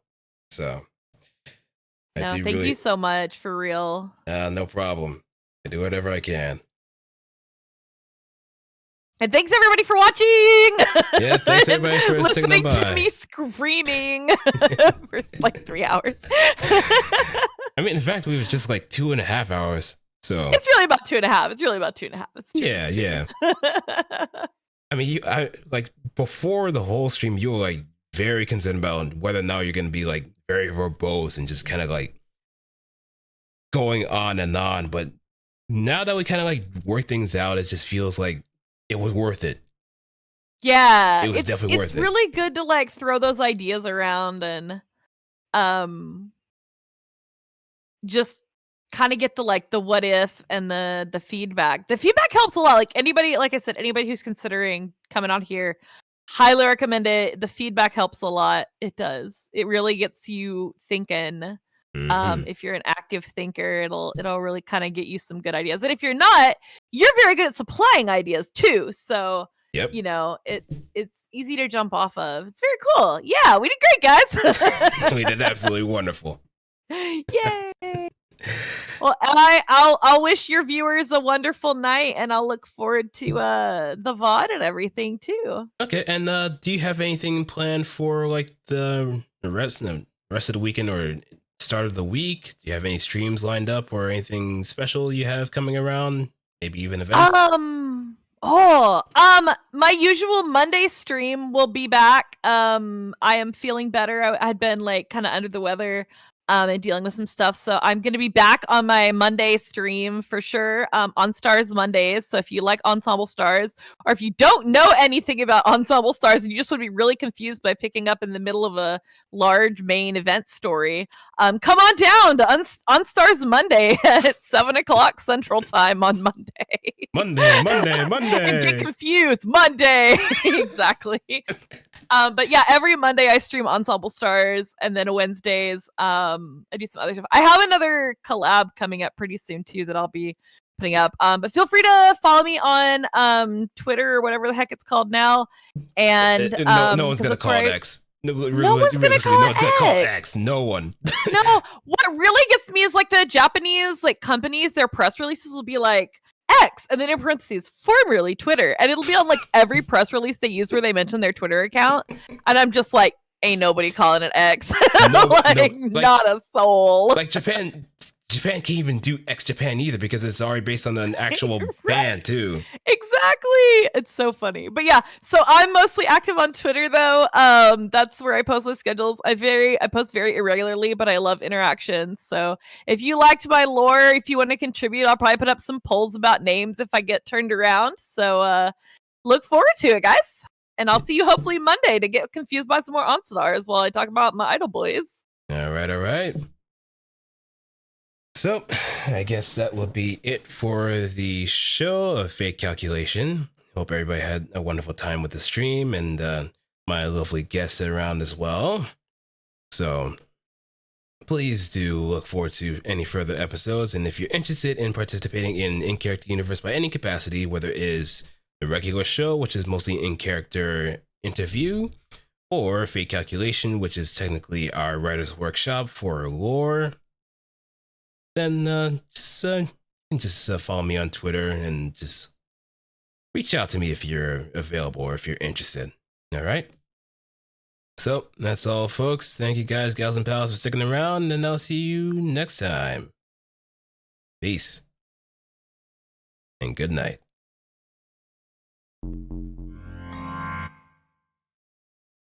And let's make sure to put on some outro music just to...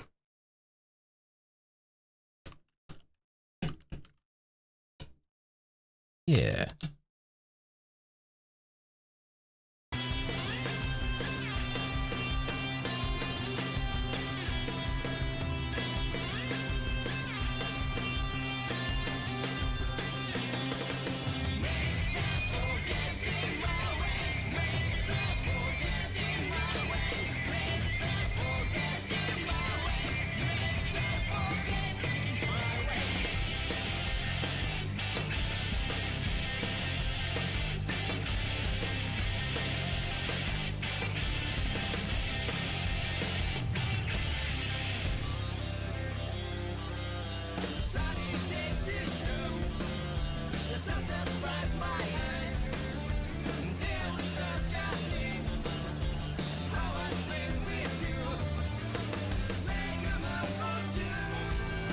And just for anybody that's still interested in participating in the raid, I'm going to be raiding Mistress Volca.